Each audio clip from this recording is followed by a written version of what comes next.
Todos los que están ya conectados con sus cámaras encendidas, les agradezco por estar aquí, por quedarse, por compartir. Ahora nos toca compartir nuestra pantalla. Vamos a ver. Hoy nos toca una clase bastante, ¿cómo decirlo? A ver, bastante importante, pero espero que podamos tener el tiempo oportuno para poder saber reconocer y trabajar algunas habilidades con respecto a la intervención con personas agresoras de la violencia familiar.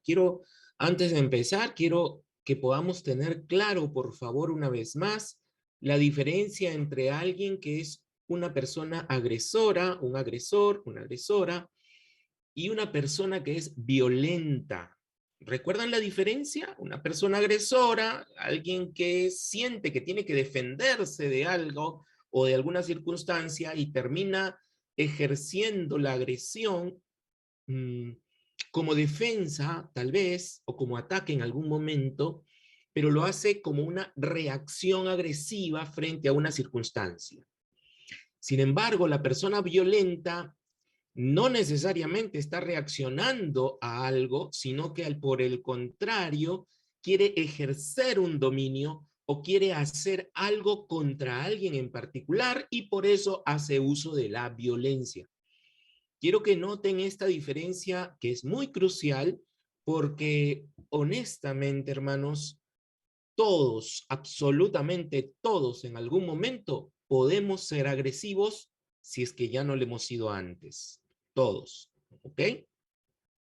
Incluso Jesús en alguna de sus respuestas pudo haber mostrado agresión que no es lo mismo que violencia. Jesús nunca fue violento, pero sí pudo mostrar agresión en algún momento con sus intervenciones. En el templo, cuando se indignó porque no dejaban pasar a los niños mientras él compartía un mensaje, o cuando de cansado le decía a sus propios discípulos, ¿hasta cuándo los habré de soportar? ¿No?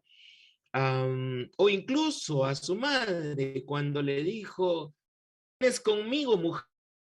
Mi hora no ha llegado todavía, ¿no? Entonces, son actitudes un tanto agresivas, pero que no significan necesariamente que sea una persona violenta. Jesús nunca hizo algo contra alguien adrede, por lastimar, por maltratar o por hacerlo quedar mal adrede, porque voluntariamente hubiera querido. No, generalmente las respuestas de Jesús fueron en respuesta, básicamente, a situaciones que vivían los discípulos, los fariseos, etcétera, ¿no?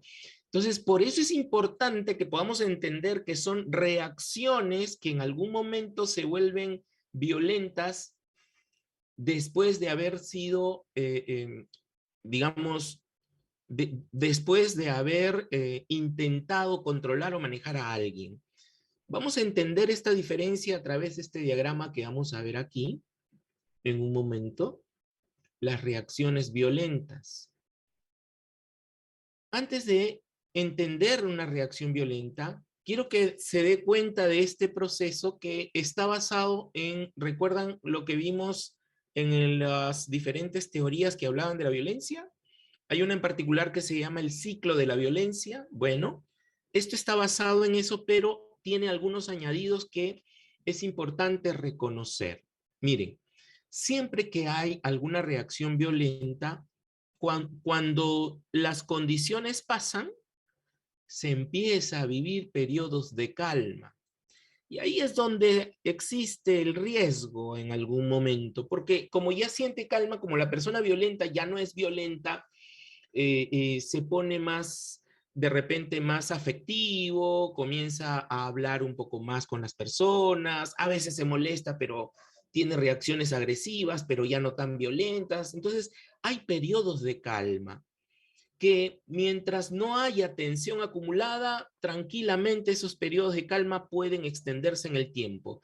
Pero cuando empieza ya a haber estrés, ansiedad, molestia, incomodidad, se van acumulando la tensión a través de circunstancias emocionales o el incremento del estrés o cosas que uno vaya a generar mayor amargura, mayor molestia, cuando se incrementa la tensión, cuando ya se comienza a convertir en una condición más bien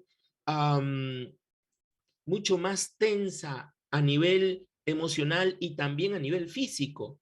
Ya cuando comienza a cerrar el puño, cuando comienza a dolerle la mandíbula porque ya se siente tenso de tanto apretar los dientes, cuando ya comienza a tener hasta dolores de cabeza intensos porque está con mucha energía acumulada, a partir de esa tensión acumulada viene el episodio de la explosión, donde ocurre la conducta violenta para algunos o la conducta agresiva para otros, producto de esta conducta impulsiva que sale del impulso, que sale con la intención de dañar o de explotar o de quejarse o de buscar justicia, como lo vamos a ver también en algún momento.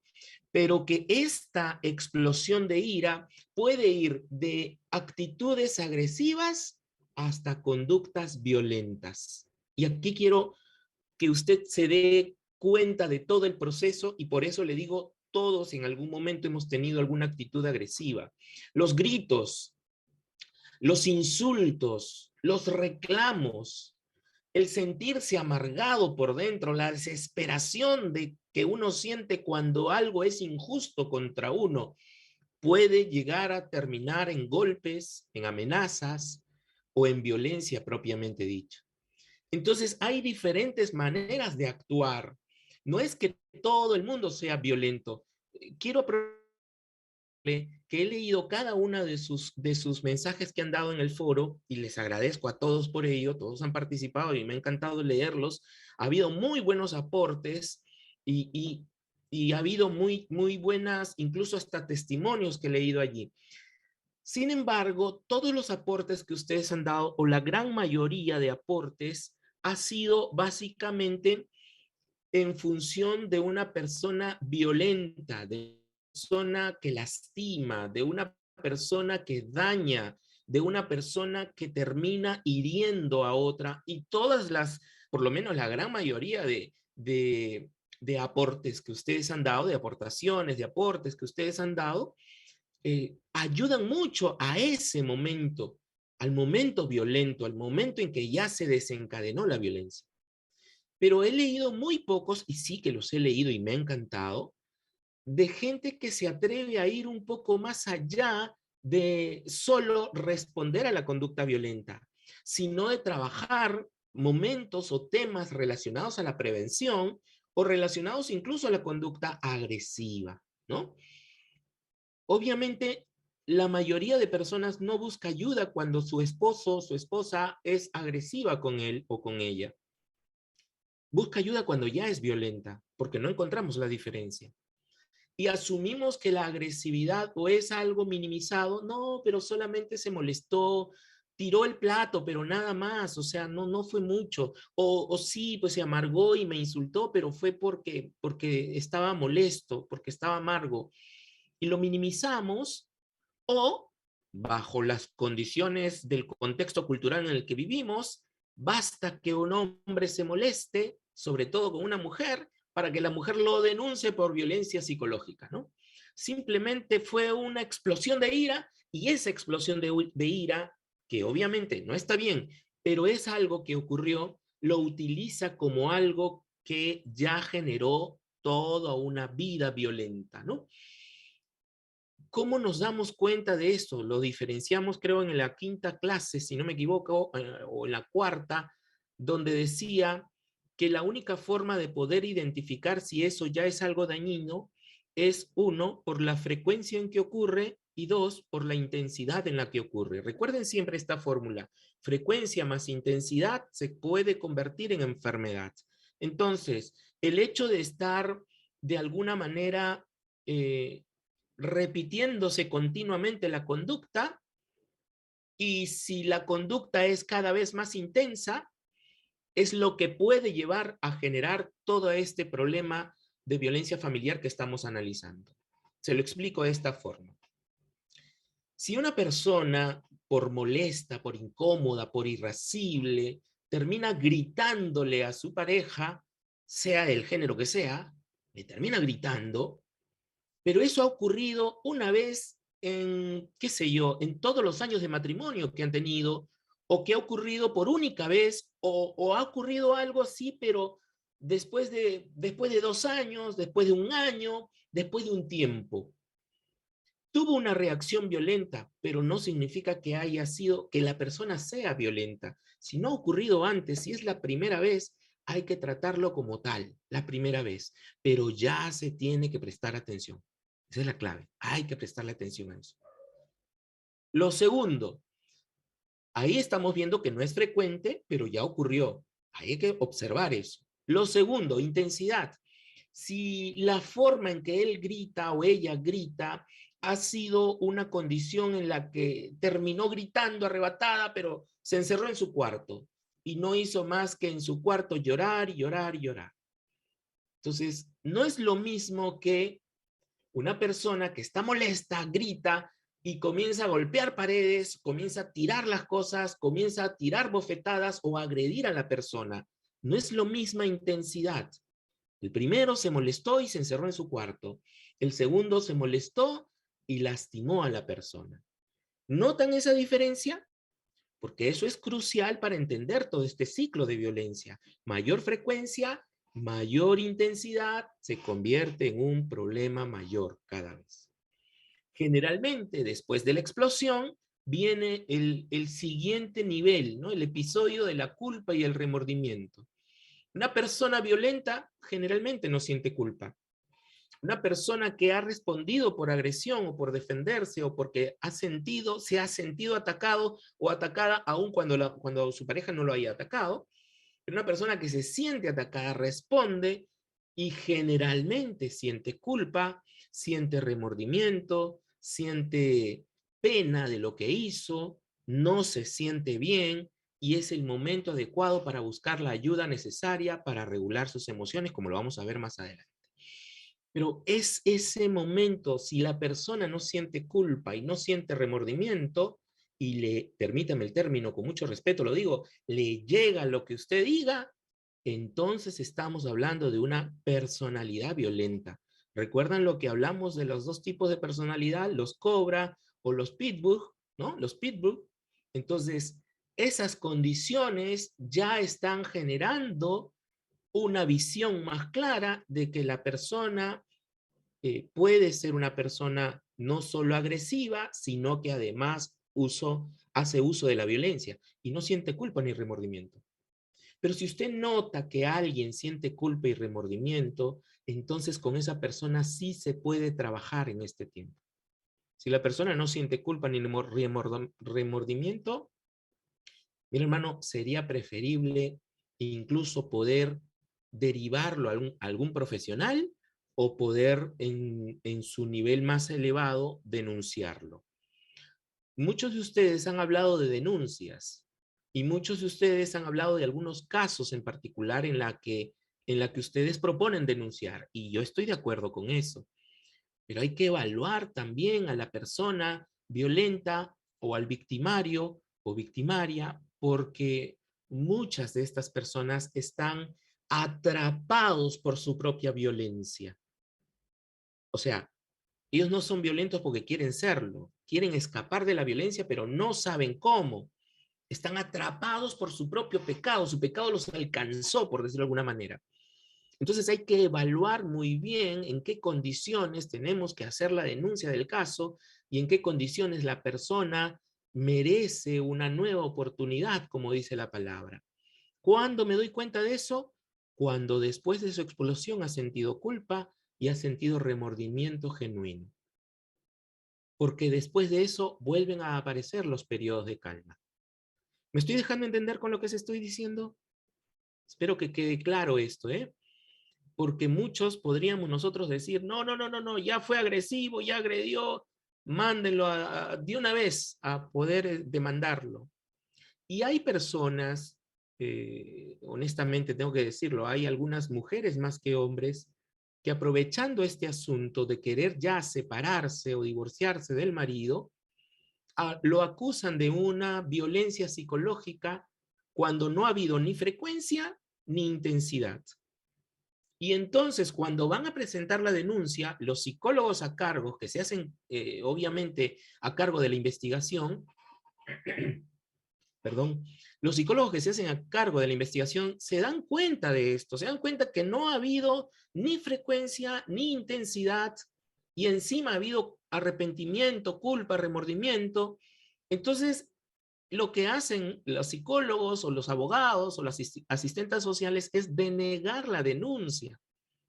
Y el problema es cuando una persona ha ido a denunciar y le han negado la denuncia, se vuelve más irascible, se vuelve más enojona o enojón, en el caso de los varones, y termina la persona que fue a denunciar, termina siendo la persona violenta que ataca o agrede al que se supone denunció por violencia familiar. Miren lo que le estoy diciendo, ¿eh? La persona aprovecha esta denuncia por violencia familiar para denunciar porque quiere separarse, porque ya no lo ama, porque quiere dejarlo y no lo deja. Y la persona denunciada, más bien, al tener el miedo de ser abandonado por su pareja, termina convirtiéndose en agresivo, en violento, pero se arrepiente y sabe que no está bien, pero no sabe cómo cambiar, etcétera. Pero la otra persona, teniendo un plan ya de por medio, en algunas ocasiones, termina denunciándolo para que se vaya, pero no se va. Y los psicólogos ahí lo evalúan y la gente lo evalúa y dice, oye, pero no es así, la persona no es agresiva.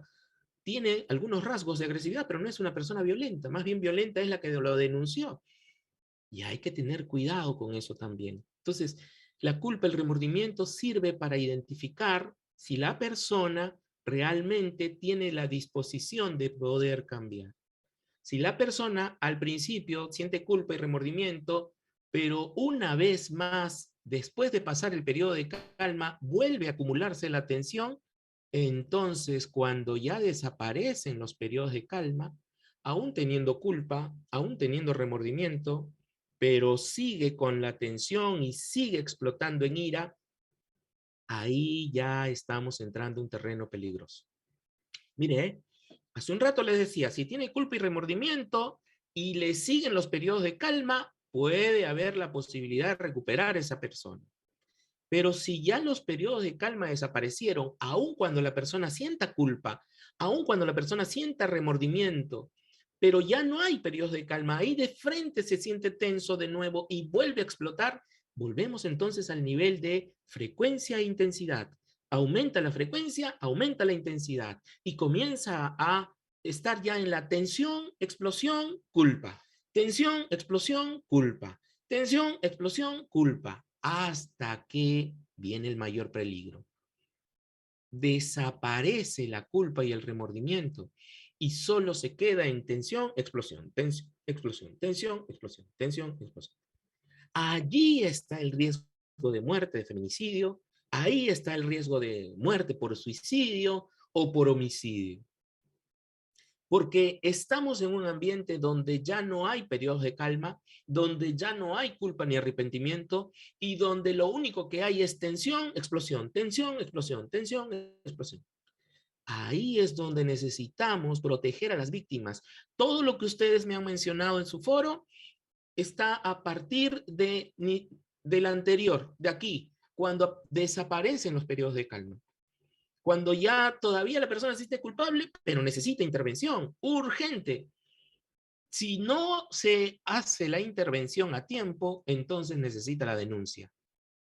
Porque denunciarlo va a evitar que la persona termine en este periodo de arrebato por la tensión emocional que vive. ¿Me estoy dejando entender? Por favor, dígame si me estoy dejando entender. Quiero que quede claro este momento, ¿ok? No es así de sencillo de ante la primera señal de violencia, ¡pum! Hay que, de alguna forma, hay que terminar denunciando. No es una cuestión de tener que denunciar de inmediato, sino por el contrario, tenemos que aprender a entender en qué momento trabajamos y hasta dónde podemos trabajar nosotros y dónde es que ya tenemos que derivar a las personas y que se hagan cargo. Por tanto, de nosotros, todos diría yo, hemos tenido estos periodos, este círculo vicioso en algún momento, pero que no ha terminado en tensión y explosión. Muchos cuando venimos a Cristo, la culpa y el remordimiento que sentimos, el Señor nos ayuda a poder cambiarla y poder reemplazar las conductas, como vamos a ver más adelante, violentas por algo menos violento e incluso cambiar nuestra forma de pensar. Pero entender esta condición del ser humano nos va a permitir saber hasta dónde podemos llegar y qué es lo que podemos hacer. Recuerda que en algún momento hablamos de lo que nosotros tenemos en nuestro interior. Tenemos cosas que pensamos, creencias, recuerdos, expectativas. Tenemos cosas que sentimos, emociones, sensaciones, sentimientos. Tenemos formas de reaccionar, ¿no? Reaccionamos de forma emocional, reaccionamos de forma comportamental, reaccionamos con nosotros mismos o reaccionamos con los demás. Todos, absolutamente todos, tenemos estos tres componentes en nuestras vidas. Todos. Y aún se añade más incluso. Pero lo vamos a ver después. Insisto, lo que pensamos, las creencias que tenemos, los recuerdos que tenemos, las expectativas que tenemos, lo que sentimos, incluso la sensación de que algo me va a pasar o que se me adormece el cuerpo, tengo punzadas en la cabeza o que se me agita el corazón y estoy a cada rato con el corazón palpitante. Todo eso son sensaciones, son las cosas que sentimos y a la vez reaccionamos.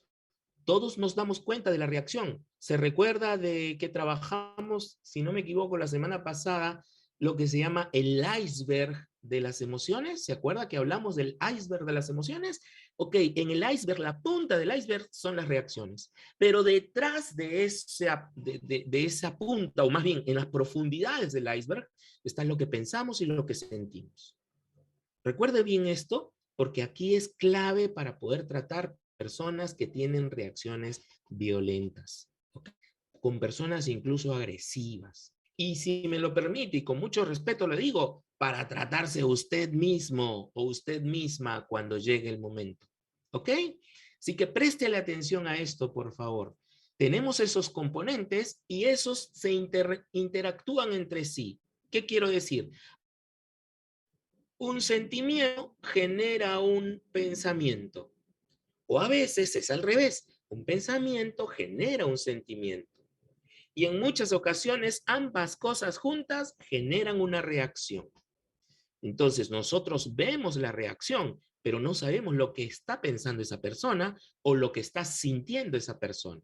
Solo juzgamos la reacción. Por eso es que la palabra es tan clara y dice que Dios no ve la conducta del ser humano, sino las intenciones del ser humano, las intenciones de su corazón. ¿Qué cosa hay en las intenciones de su corazón? Pensamientos y sentimientos. Entonces, eso es clave para poder manejar todo esto. ¿Cómo se forman nuestras interpretaciones? ¿Cómo es que nosotros vamos generando esas creencias, esos recuerdos, esas expectativas? Pues tiene que ver mucho con el marco contextual donde nosotros hemos vivido, el contexto donde nacimos, nuestros padres, nuestros vecinos. Deme un minuto, por favor.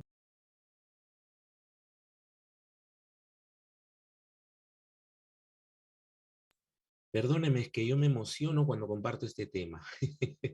Así es que, ¿cómo es que se va formando nuestra mente? Generalmente son mensajes los que recibimos de papá y mamá. Los valores que ellos nos lo dan a través de sus conductas. Mire usted, y permítame integrar a esto lo que justo antes de terminar el anterior curso escuché algo relacionado a la esquizofrenia. Y permítanme con mucho respeto entender esto a pesar de que estamos hablando de la violencia, porque la esquizofrenia es una condición biológica del ser humano que llega a desencadenarse por los mensajes o las conductas de los padres o del entorno que rodea a las personas. Lo mismo que en la conducta violenta, lo mismo que en la conducta violenta. Creo que hicimos con ustedes este mensaje de muéstreme su dedo índice, ¿se acuerda que les dije? Los hijos aprenden por lo que ven, no por lo que escuchan. Entonces, la esquizofrenia es una enfermedad que se puede desencadenar por una herencia, es hereditario y se puede desencadenar por la crianza que tuvo la persona. Igual que la conducta violenta. También lo hablamos creo en la segunda clase, acerca de que la violencia se vuelve incluso una herencia, se vuelve hereditario. Incluso algunos investigadores hablan del gen violento, pero por más violento que haya sido el padre, la madre o los abuelos, o por más enfermos que hayan tenido o alguna enfermedad mental que hayan tenido, como la esquizofrenia, el alcoholismo, porque es una enfermedad mental, o la depresión, o el suicidio, todas esas enfermedades mentales que haya habido en alguna persona, puede ser desencadenado por el estilo de crianza de los padres. De allí que si los padres manejan o cambian su forma de ser, su forma de pensar, trasladan estos nuevos aprendizajes a los hijos, por más que haya una tendencia a desarrollar esquizofrenia, no se desarrolla. Por más que haya una tendencia a desarrollar violencia, no se desarrolla. Por más que haya una tendencia a desarrollar la depresión, no se desarrolla. ¿Por qué? Por el ambiente donde ha sido criado ese niño. Puede haber a nivel genético una influencia, pero ese nivel genético no desencadena si es que el ambiente familiar es diferente. Ahora, permítame hacer al revés. ¿Qué pasa si no hay ningún gen relacionado a la depresión, a la esquizofrenia, a la conducta violenta o al alcoholismo, algún vicio? No hay ningún tipo de gen. Pero los padres tienen una conducta relacionada con cualquiera de estas condiciones, aunque la enfermedad no haya estado presente genéticamente, también se puede desencadenar. Y ahí es donde encontramos muchas confusiones en saber qué fue. ¿Así nació esta persona? Le dijeron a Jesús en un momento, ¿no? ¿Esta persona nació así o es porque sus padres fueron así? Ahí mismo se dan cuenta ustedes, la pregunta que hacen los discípulos tienen que ver, o es genético o es contextual. Y Jesús por encima de ello dice, no es ni uno ni lo otro, es para que la gloria de Dios se manifieste. Entonces estamos hablando de una condición más espiritual incluso. Entonces, los mensajes que den los papás, el contexto cultural, y eso además encima estamos añadiendo el contexto cultural de donde nace la persona, del ambiente donde está, puede provocar el desencadenarse estas reacciones violentas o incluso las enfermedades de las que les mencioné hace un momento. Pero, ¿qué pasa con la influencia y qué pasa con estos mensajes que recibe? En el individuo, en la medida que va creciendo, ya cuando es a partir de la adolescencia generalmente, o la preadolescencia, 8, 9 años, ya empieza a reflexionar. Ya sus experiencias mismas le comienza a poner nombre. Mi mamá está loca, dicen algunos chicos, ¿no? O mi papá está loco. Lo único que hace es golpearme, golpearme, golpearme. Eso va generando pautas de pensamiento. Por ejemplo, si el hijo vio al papá golpear a la mamá, el hijo de 8 años comienza a darse cuenta y dice, a ver, ¿por qué le golpea a mi mamá tanto? Ah, lo que pasa es que mi mamá no hace caso.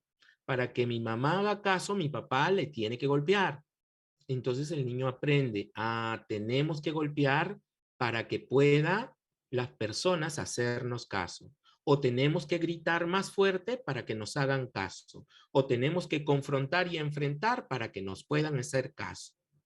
Y eso se vuelve una pauta de pensamiento que genera un supuesto en la persona creyendo que si quiero que me hagan caso, tengo que gritar. ¿Pueden entender hasta ahí cómo se van forjando estas pautas de pensamientos? O sea, no es tan sencillo como decir, ah, ya cambia tus pensamientos, no tienes que renovar tus pensamientos. No, renovar los pensamientos implica hacer esta condición de autorreflexión, de pensar qué mensajes recibí, qué hay en mi mente con respecto a la violencia, qué hay en nuestras iglesias con respecto a la violencia, porque eso también es contextual, eso también es influencia. En la iglesia nos enseñaron que la mujer se debe someter al marido, en realidad subordinar, es la palabra correcta que se utiliza en las enseñanzas que se dan. La mujer se debe subordinar al marido porque el marido es cabeza de hogar. Ese mensaje genera una pauta de pensamiento.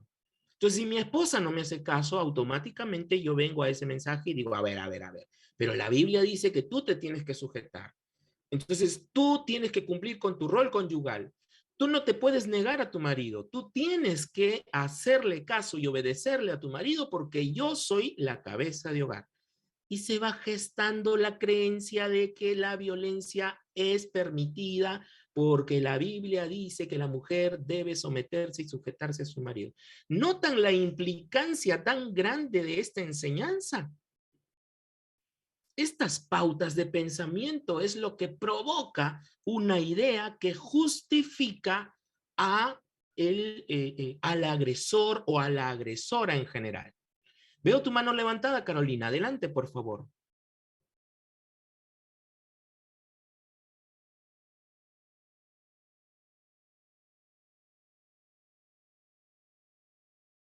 Adelante, Carolina. ¿Puedes prender tu micrófono, por favor? Ahí sí. ¿Me Ahora sí, escuchan? ahora sí. Hola. Sí, bueno, justamente quería agregar sobre eso que está diciendo, sobre cómo nos hace falta conocer tanto el agresor como o la persona violenta y la violentada, ¿sí? Nos hace falta conocer acerca de aquellos actos violentos, aquellas cosas que de repente nosotros subestimamos. Disculpe. En el video que está en el video que nosotros pudimos ver para contestar el foro, me pareció bien interesante cuando hablaban sobre, por ejemplo, de presentar a su pareja y decir, no, esta es una amiga. Situaciones así que uno los ve como muy sutil y siente como que eso no hay violencia, que no hay nada malo.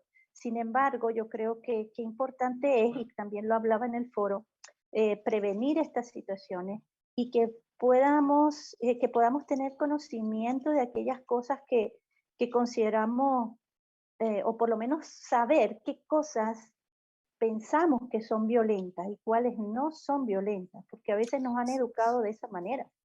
Entonces, Así. claro, a veces llegamos a ser violentados, podemos ser víctimas y también podemos ejercer la violencia sobre otra persona desconociendo realmente un acto violento contra la otra persona. Entonces, pienso que la educación es muy importante, en de que desde muy pequeño podamos enseñarle eso a nuestros hijos, que ellos puedan conocer. Y también a través de la consejería, enseñar, yo hago consejería a las mujeres y generalmente escucho cosas tan fuertes que en el pasado quizás yo había pensado que no era nada violento, pero después de todas estas cosas he ido aprendiendo que hay cosas que las minimizamos y eso es lo que nos va dañando día a día. Era para Excelente. comentar eso. Excelente, Carolina. Muy buen aporte y gracias por ello, porque miren cómo se va gestando estas creencias. Miren, no estamos hablando de conductas violentas todavía, estamos hablando de creencias que uno va gestando en su interior, justificando la violencia, como muy bien lo decías, Carolina. Uno va minimizando y dice, mira, eso no es nada. Ahora los chicos se enamoran y dicen, está con alguien, ¿no? Están con una pareja, pero luego se besan con otra persona. Dice, pero fue solo un beso, no fue nada, o sea, no he hecho nada, no me he ido a la cama con nadie, solo fue un beso y todavía lo justifican, perdónenme por el ejemplo, pero ocurre, ¿eh? Entonces, las creencias que tenemos generan esas pautas de pensamiento que vamos teniendo en nuestras vidas y además le dan una valoración subjetiva a lo que hacemos. Por eso es que hay esas condiciones en las que cambia nuestra manera de pensar porque comenzamos a definirnos. Ahora, ¿cómo manifestamos un pensamiento? La mayoría de veces, la única forma de presentar lo que uno piensa es hablándolo. De ahí la importancia de prestarle atención a lo que la persona define como el yo soy. Es que yo soy así. Es que en casa todos gritamos. Yo decía antes, los Basalar somos muy gritones. Yo soy así, le decía a mi esposa. Mi esposa me decía, no, no eres así. En una ocasión, cuando éramos enamorados, mi esposa me dijo cosas que yo sentí que me ofendieron y yo le dije, pero ¿cómo puedes hablar así? Y ella me dice, mira, yo soy así y nadie me va a cambiar, ¿ok? Si alguien me ama y me quiere amar de verdad, tiene que aceptarme tal y como soy. Y yo en ese tiempo no era psicólogo todavía, yo creo que eso fue por revelación divina, le dije, no, tú no eres así, tú te estás comportando de esta manera por los aprendizajes que tuviste.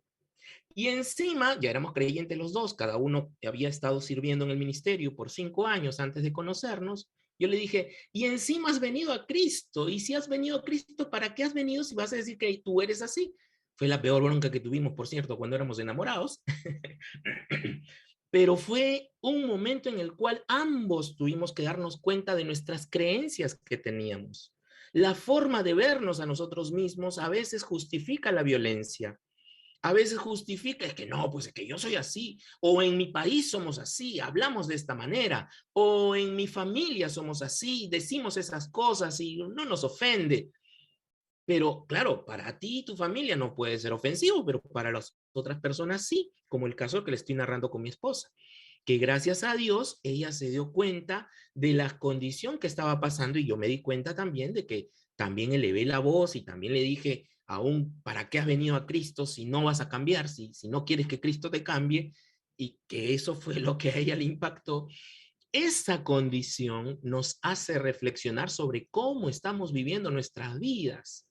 Este es un factor subjetivo para todos, no es que sea un hecho concreto, porque la valoración subjetiva es darle valor a algo que no es concreto, que no es un hecho real, es una idea o un pensamiento personal o un aprendizaje personal. Esa valoración subjetiva nos hace pensar en la forma de juzgar que tenemos para nosotros mismos o para los demás. Como por ejemplo el hecho de pensar, ¿no? Como alguna vez, creo que lo conté al inicio, cuando fui a predicar a una iglesia llena de pastores, en una reunión pastoral y hablaba de este tema de la sumisión y la subordinación, o de lo que es ayuda idónea y lo que es una ayudante idónea, esto generó toda una polémica que terminaron diciéndome que yo estaba diciendo cosas que no eran bíblicas y que yo estaba tratando de cambiar, o que llegaron a decirme incluso que el movimiento feminista y la ideología de género había cautivado mi corazón y había estado generando toda esta polémica. Imagínense, ¿no? Ahora, yo he intentado aclarar muy bien todo lo que estoy tratando de decir, pero lo que quiero, hablando de este tema, es entender la valoración subjetiva que le damos a las cosas. Todos tenemos una valoración subjetiva sobre los hechos concretos que la palabra de Dios describe, y cada uno tiene una interpretación diferente. Y por eso uno juzga lo que uno hace o lo que los demás hacen. De allí que la mayoría piensa que nosotros como cristianos evangélicos tenemos la verdad y el resto de religiones no tiene la verdad. Es una condición subjetiva.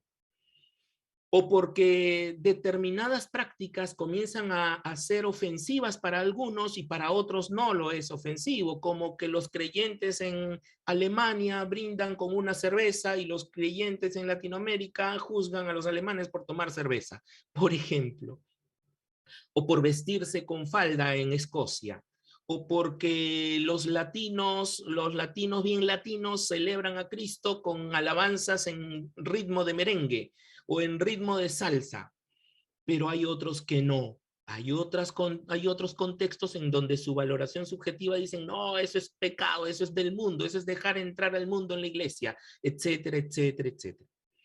La forma en que vemos las cosas es cambiada por las creencias que tenemos, por esa valoración subjetiva que le damos a las cosas.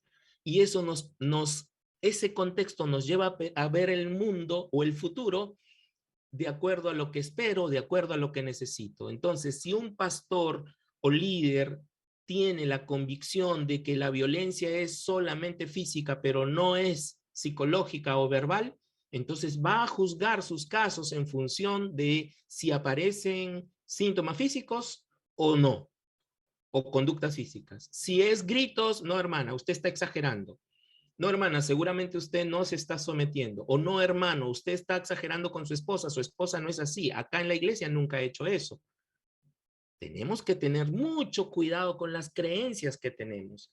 ¿Y cuál es la creencia o la forma de juzgar del violento? Pensar que todo lo hacen en su contra, pensar que no le dejan ser como él o ella quiere ser, pensar que lo que ella es y hace tiene justificación porque sus hijos no obedecieron, porque el esposo no obedeció, porque la esposa no obedeció. Y por eso justifica su forma de actuar en función de sus propios juicios o prejuicios, ¿no? Entonces, la forma de interpretar, número uno, clave. Lo otro, la forma de sentir, la forma en que sentimos las cosas. Es importante entender también cómo es que sentimos lo que sentimos, cómo se dan nuestras emociones, cómo son nuestras emociones.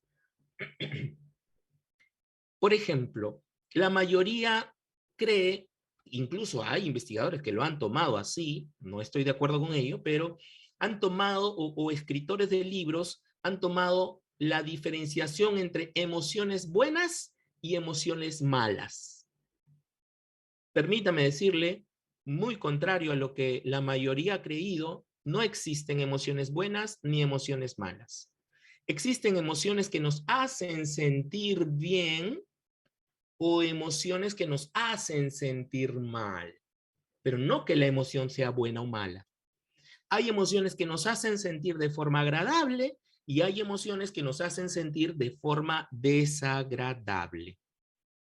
Las emociones como la alegría, la felicidad, la calma, el placer, el amor, nos hacen sentir de forma agradable. Y emociones como la tristeza, el enojo, la sospecha incluso, o el temor, nos hacen sentir de forma desagradable, pero no significa que sea mala. Porque, por ejemplo, la tristeza ayuda a que la gente, cuando está triste, se sensibilice. Y como incluso diría el apóstol Pablo, hay tristezas que no son para muerte. La tristeza nos ayuda a poder sentir culpa o remordimiento. Nos sensibiliza frente a lo que hemos hecho. Por tanto, no es mala. Lo bueno de la tristeza es que nos ayuda a reconocer que algo hemos hecho y que hirió a alguien lo que hicimos. Lo mismo que el enojo no es malo tampoco. El enojo sirve para que nosotros nos demos cuenta que alguien está siendo injusto con lo que pedimos, para defender nuestros derechos.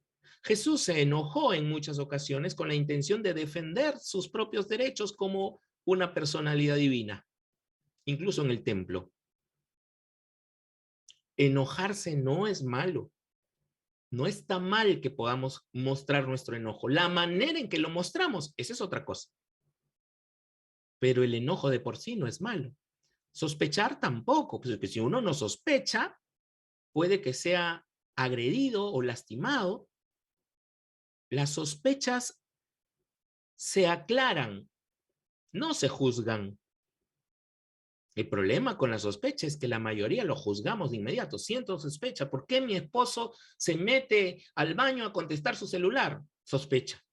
Automáticamente, tú me estás engañando con alguien. ¿O por qué me dejaste en visto? No me respondiste. Y si estás en línea y estás hablando con alguien, ¿con quién estás hablando? Esa es una sospecha. Las sospechas no se juzgan, mi hermano, mi hermana. Las sospechas se aclaran. Amor, he notado que cada vez que contestas tu celular te vas al baño. ¿Pasa algo? ¿Hay algo que quieras contarme? Las sospechas se aclaran.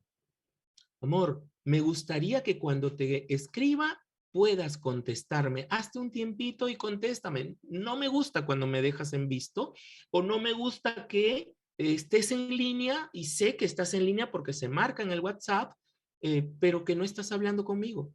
Me gustaría que pudieras hablar conmigo. Las sospechas se aclaran, no se juzgan. ¿Y el temor es bueno?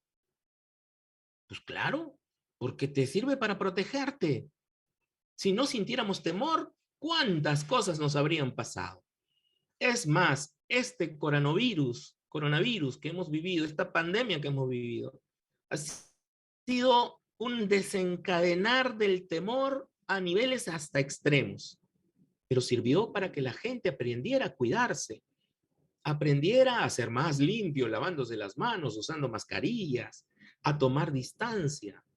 De hecho, ayudó en un primer momento, pero ya luego lo politizaron y ya hicieron ideologías, etcétera, etcétera, etcétera, ¿no? Pero quiero que se den cuenta que hay cosas que, aunque nos hagan sentir desagradable, son buenas. ¿Y qué tenemos que hacer con eso bueno? Tenemos que aprender a aceptarlas, mi hermano. Yo no sé cuántos han vivido esa experiencia, pero yo he reconocido a personas, a pastores, con quien nos hemos divertido muchísimo cuando nos reímos y estamos, pero como dirían algunos, chino de risa, pero basta que abra su Biblia y se le viene todo el espíritu de seriedad encima.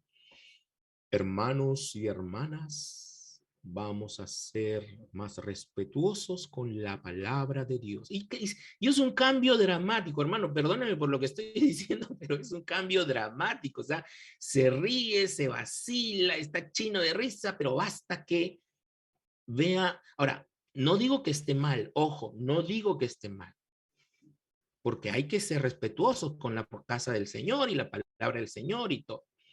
Pero ese cambio de sentir que cuando predica es uno y cuando baja del púlpito es otro, eso ya es algo dramático y hay que tener cuidado, porque es algo emocional.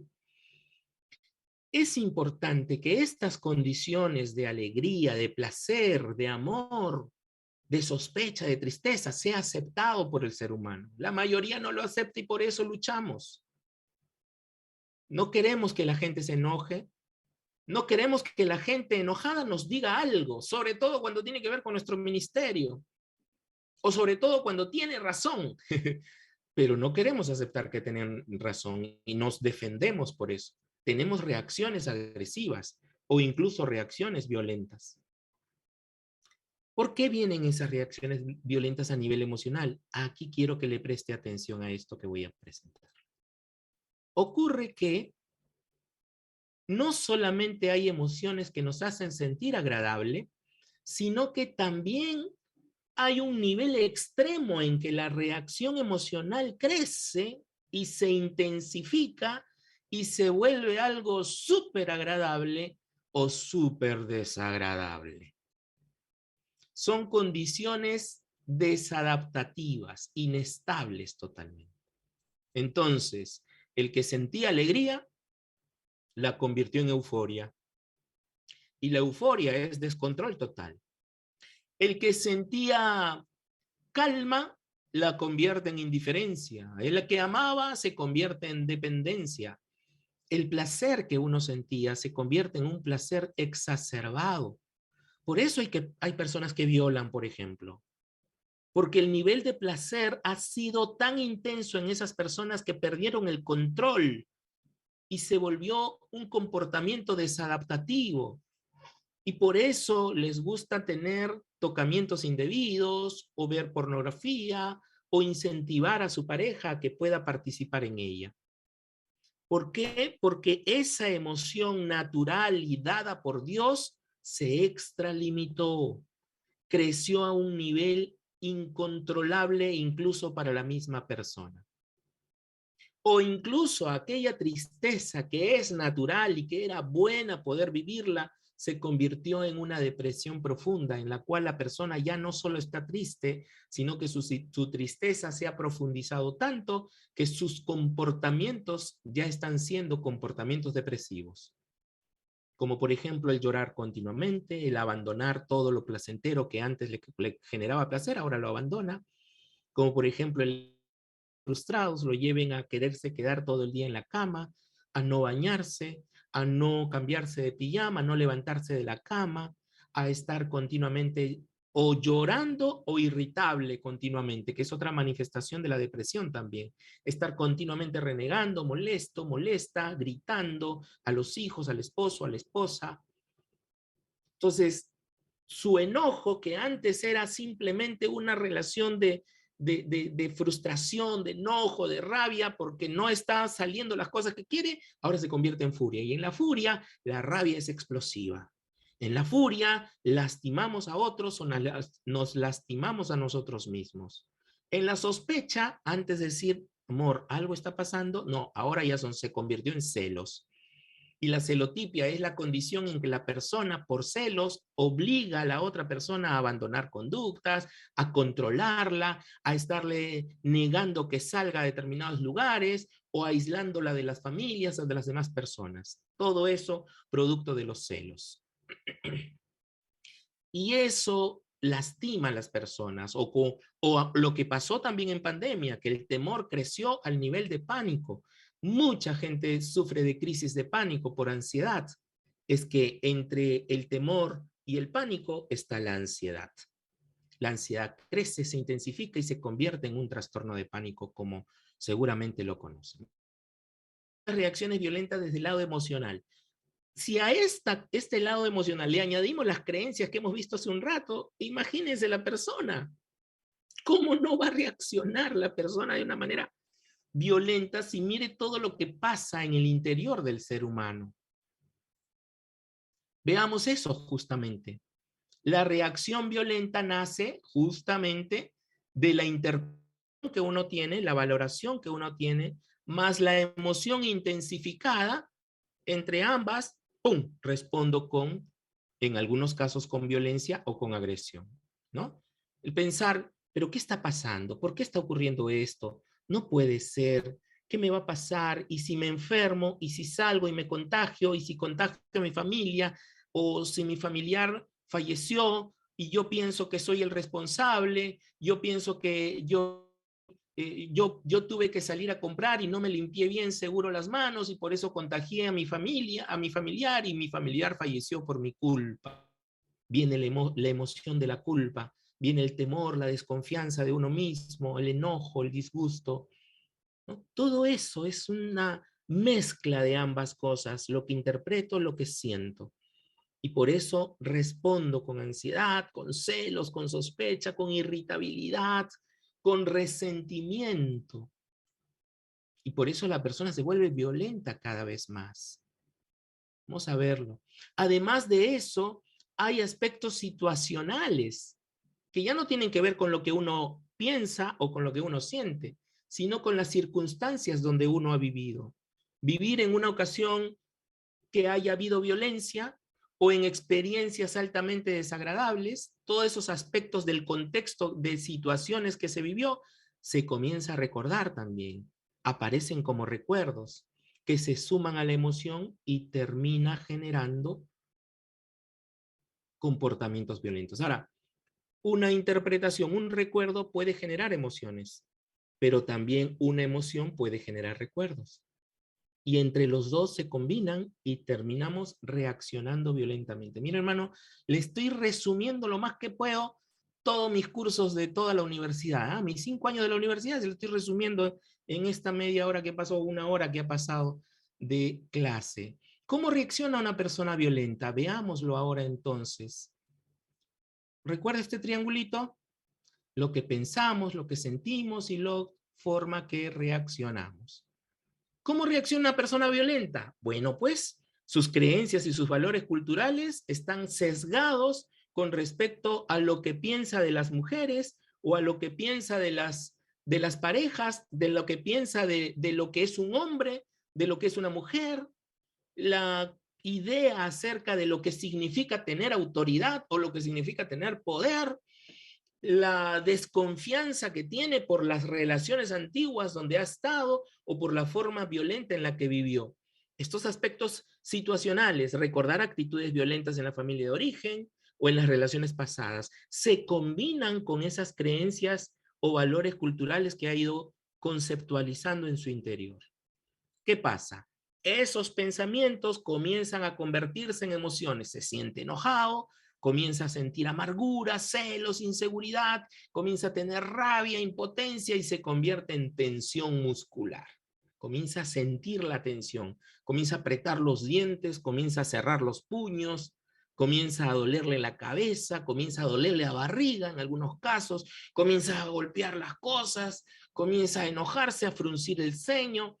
Perdón, no estoy pasando lista por si acaso, no vaya a decir usted presente, ¿eh?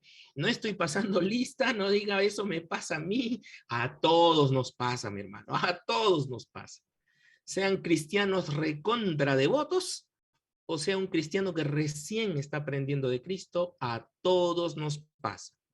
Los pastores también se enojan, los psicólogos también nos enojamos, los pastores también se sienten tristes, también lloran, igual que los psicólogos, igual que los médicos, igual que quien sea en diferentes circunstancias. Todos, absolutamente todos, tenemos estos componentes en nuestro interior. Y por eso reaccionamos con gritos, con insultos. Tal vez un pastor, tal vez no vaya a insultar, pero de repente va a elevar la voz y es natural.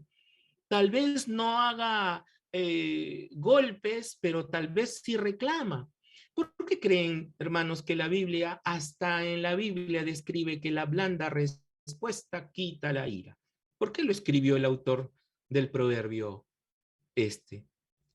Porque sabe que eso puede llegar a suceder en cualquiera, incluso en David, en Salomón, hasta en el Señor Jesucristo.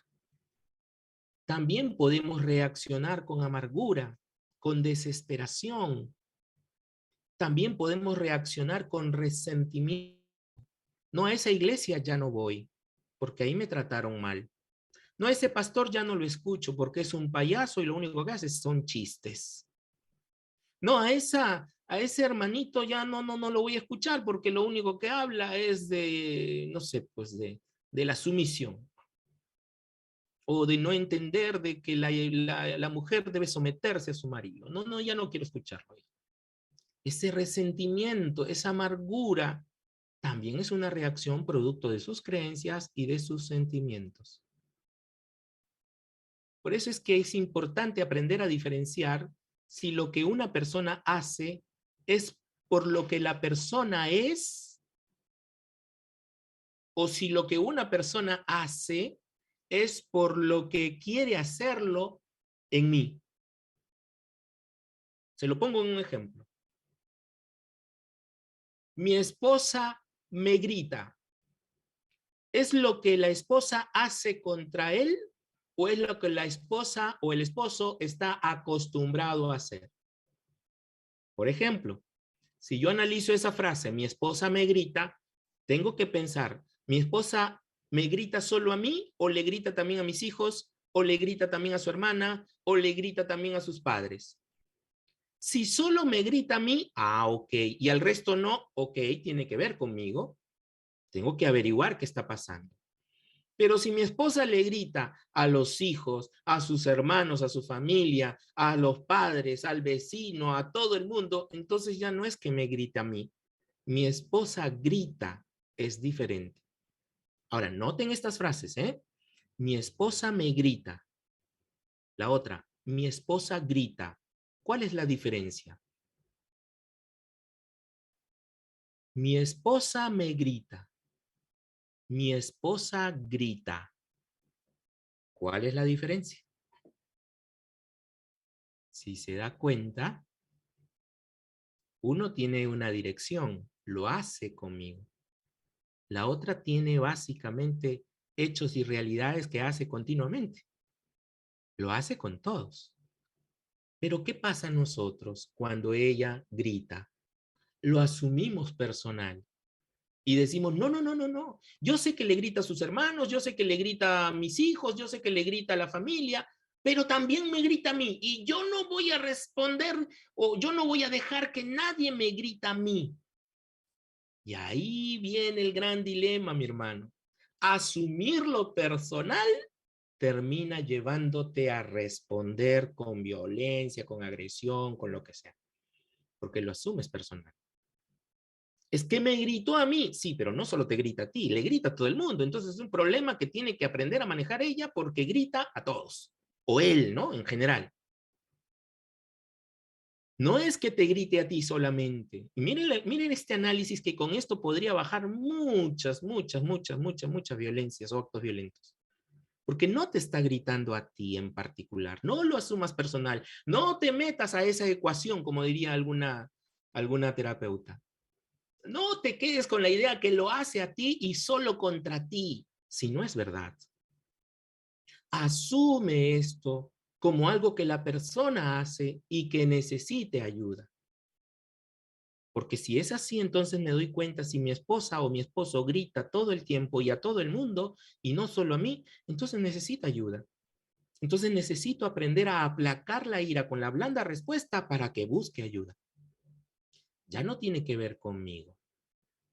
Eso implica dos cosas. Uno, implica que yo aprenda a discernir lo que están haciendo las personas separándolas de mí, distanciándome de ellos, aprendiendo a ver las cosas de forma objetiva, como Juan cuando escribe su primera carta y dice, lo que hemos visto, lo que hemos oído, lo que nuestras manos palparon, eso predicamos. Objetivo. Ya no hay nada subjetivo. No es que a mí me hizo sentir bonito el Señor y te comparto mi testimonio porque el Señor me hizo sentir bonito. No, ¿qué concretamente hay que se pueda dar? Lo que vimos, lo que oímos, lo que nuestras manos palparon, eso compartimos. Ahora nosotros no hemos vivido toda esa experiencia, pero a través de ellos sí podemos haberlas aprendido. Pero quiero que se dé cuenta, no se meta en la ecuación. No asuma que todo lo que pasa alrededor del mundo es por usted o para usted. ¿Me estoy dejando entender, mis hermanos? Porque mire todo lo que ocurre en la vida en el interior de una persona violenta. Ahora, permítame decirlo, esta acumulación de tensión se vuelve cada vez más frecuente y más intenso, como lo veíamos al principio, y termina por desencadenar todos los comportamientos violentos que hemos estado hablando hace un momento. Pero ¿qué pasa ahora? ¿Cómo intervenir en esta situación? ¿Cómo podemos hacer? ¿Qué podemos hacer? No sé si alguno ha visto esta película alguna vez, que esto ya de añitos atrás.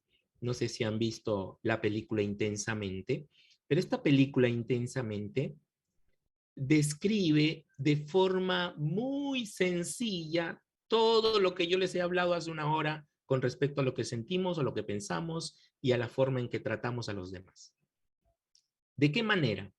Para poder hacer esta película, el director tuvo que juntar psicólogos, pediatras, neuropediatras, neurólogos, psiquiatras, bajo el liderazgo de un autor muy importante que se llama Paul Ekman, que fue el que hizo sus mayores investigaciones con respecto a la vida emocional, a las emociones. Y él encontró 6 emociones que son las básicas de todo ser humano. 6 emociones básicas que en la película se muestran en personajes, 5 de ellos, pero que estos mismos personajes viven la sexta. El primer personaje que ustedes ven allí asustado es el temor, el que, según los autores, tienen la imagen o tienen la forma de una neurona.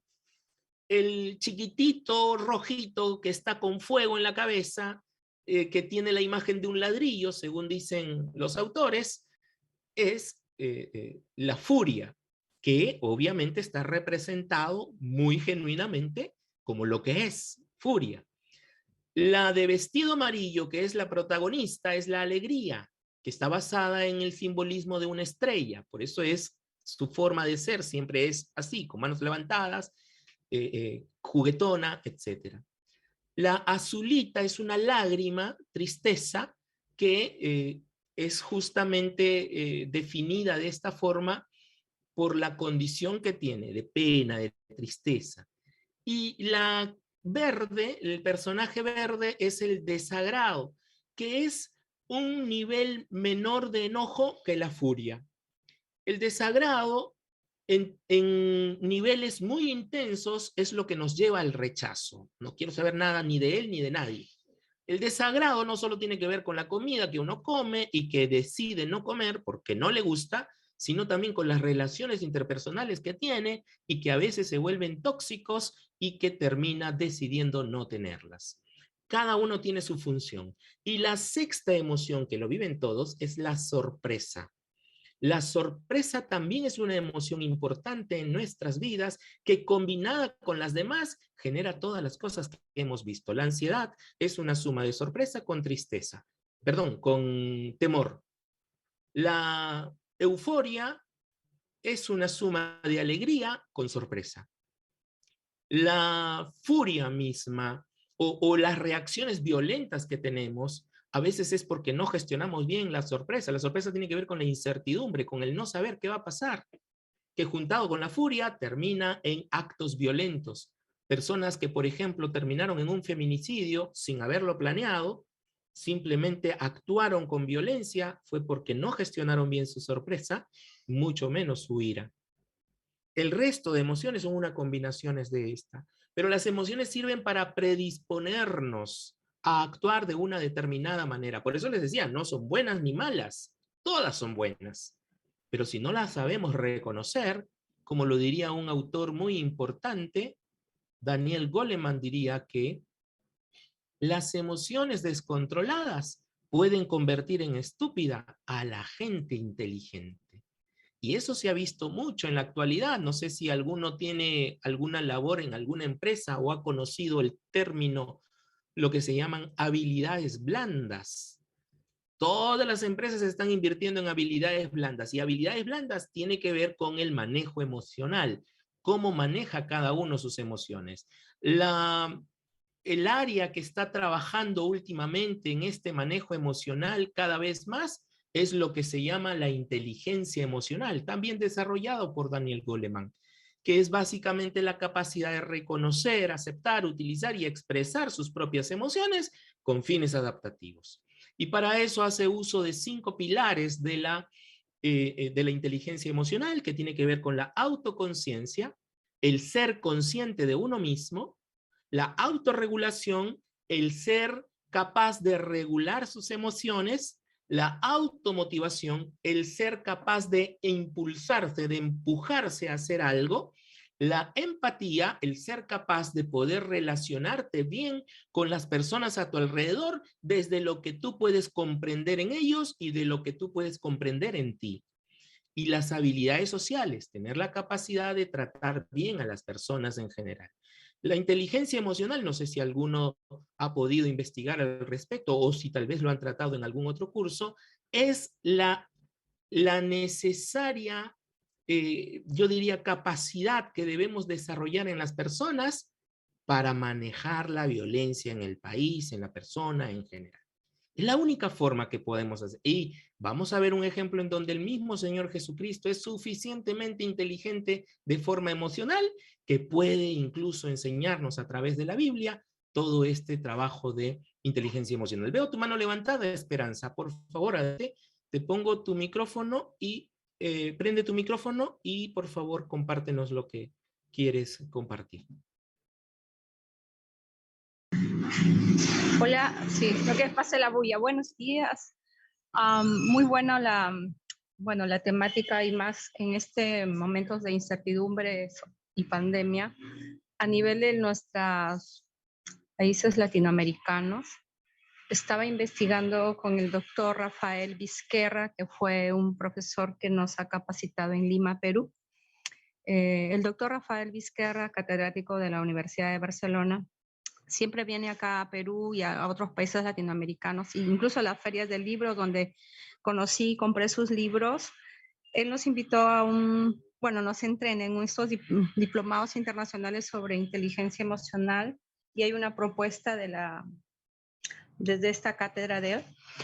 Y Chile, a través de LinkedIn me conecté antes de la pandemia y más que todo porque si no me equivoco, Chile, Argentina, no sé si hasta México, están solicitando a nivel como política educativa que se apruebe una ley de educación emocional como cátedra o como asignatura pendiente, no solamente en el currículo escolar, no solamente en la currícula de la educación básica, sino también universitaria, ¿no? También, ¿por qué? Porque, como decían, no me acuerdo si era Aristóteles, ¿no? Educar solamente en la razón y no el corazón no está bien. Sabemos que tenemos, creo que 3 cerebros, ¿no? Y el cerebro emocional es el que falta, más que repotenciar, promover Así es. la inteligencia socioemocional, como los pioneros, creo que antes de Goldman hubieron otros. Y entonces, a nivel de Perú, sería maravilloso, ¿no? Constituir educadores y hacer una propuesta, juntar firmas. Argentina creo que ya lo aprobó. México no lo sé, voy a preguntar a mis colegas. Chile está también un excelente grupo que están promoviendo el entrenamiento en inteligencia emocional, pero hacer una ley a nivel político, o sea, como ley de Estado, ¿no? Así como se quitó la filosofía, los cursos de filosofía, sería bueno reimplantar, bueno, la filosofía es un tema también pendiente que deberíamos amor a la sabiduría, pero la asignatura pendiente es inteligencia emocional, ese es el aporte. Excelente. ¿Puedes repetir el nombre del autor, por favor? Rafael. Se llama Rafael Vizquerra, ¿verdad, Esperanza? Quien trabaja todo lo que son los temas de educación emocional. Sí, se llama Rafael Vizquerra. Creo que no puedo hablar. Oh, ya, está bien. No sé qué pasó. Te preguntaba, Yeah. el autor se llama Rafael Vizquerra, ¿verdad? Sí, ahorita Ok, lo genial. escribo. Está bien, sí, porque tus compañeros están preguntando justamente quién es y altamente recomendable, por cierto, altamente recomendable. Yo he llevado muchas capacitaciones con él también en lo que se llama educación emocional. Y es más, permítame compartirlo a través de una institución cristiana, acá en el Perú también, hicimos una propuesta de desarrollo para los colegios cristianos aquí en el Perú, del cual empezamos en el 2018, hicimos el 2018 y 19 con AXI, que hicimos una propuesta de trabajo para todos los colegios donde enseñamos educación emocional justamente con una propuesta muy linda, pero que lastimosamente eh, la pandemia llegó a arruinar mucho de esos labores. A través de esta organización he viajado a diferentes partes del país, he estado en Arequipa, en Cusco, he estado en Trujillo, he estado en diferentes zonas del Perú trabajando el tema de educación emocional a directores y docentes de diferentes colegios. Parte de esa enseñanza que yo les estoy mostrando ahora, perdón, parte de las enseñanzas que daba ya, se las estoy dando a ustedes en este curso con todo esto que estamos hablando. Es parte de la educación emocional. Así que me alegra muchísimo, Esperanza, que hayas podido hallar a este autor. También lo tengo en la bibliografía, también está el nombre de alguno de sus libros, porque lo he usado para este material. Así es que ayudaría mucho que puedan investigar sobre educación emocional. Luz, veo tu mano levantada también. Adelante, Luz, por favor. Muchas gracias. Bueno, pues seguimos estando muy agradados con este curso por tanto conocimiento y experiencia. Y en efecto, en México ya se aprobó esa ley y ya los libros de texto Excelente. de preescolar, primaria, secundaria, preparatoria y universidad se están gestionando cursos sobre educación emocional y se están implementando talleres. Y es sumamente importante porque Excelente. precisamente es como prevención, ¿verdad? Esta educación socioemocional es preventiva, como usted está mostrando aquí, y creo que también algunas iglesias, por ejemplo, la Sociedad Bíblica de aquí de México está hablando contra la no violencia y nos han invitado a participar. Se sacan cada sábado programas para los niños y los padres y entonces hemos tenido algunos aportes allí porque se invita al pueblo de Dios a participar. Amén. Qué bueno, qué Entonces, bueno. esto es preventivo. Yo le agradezco mucho que nos haya puesto este tema porque no estaría completa, ¿verdad? Entiendo, no estaría completa el abordaje si no tuviéramos una solución. Muchas gracias. Totalmente. Ok, gracias a ti también por participar. Excelente, excelente lo que mencionas. Y sí, ya sabía que en Argentina y en México ya fue declarada la ley de educación emocional y me encanta. En Perú ha sido enviada ya al Congreso desde el gobierno anterior incluso.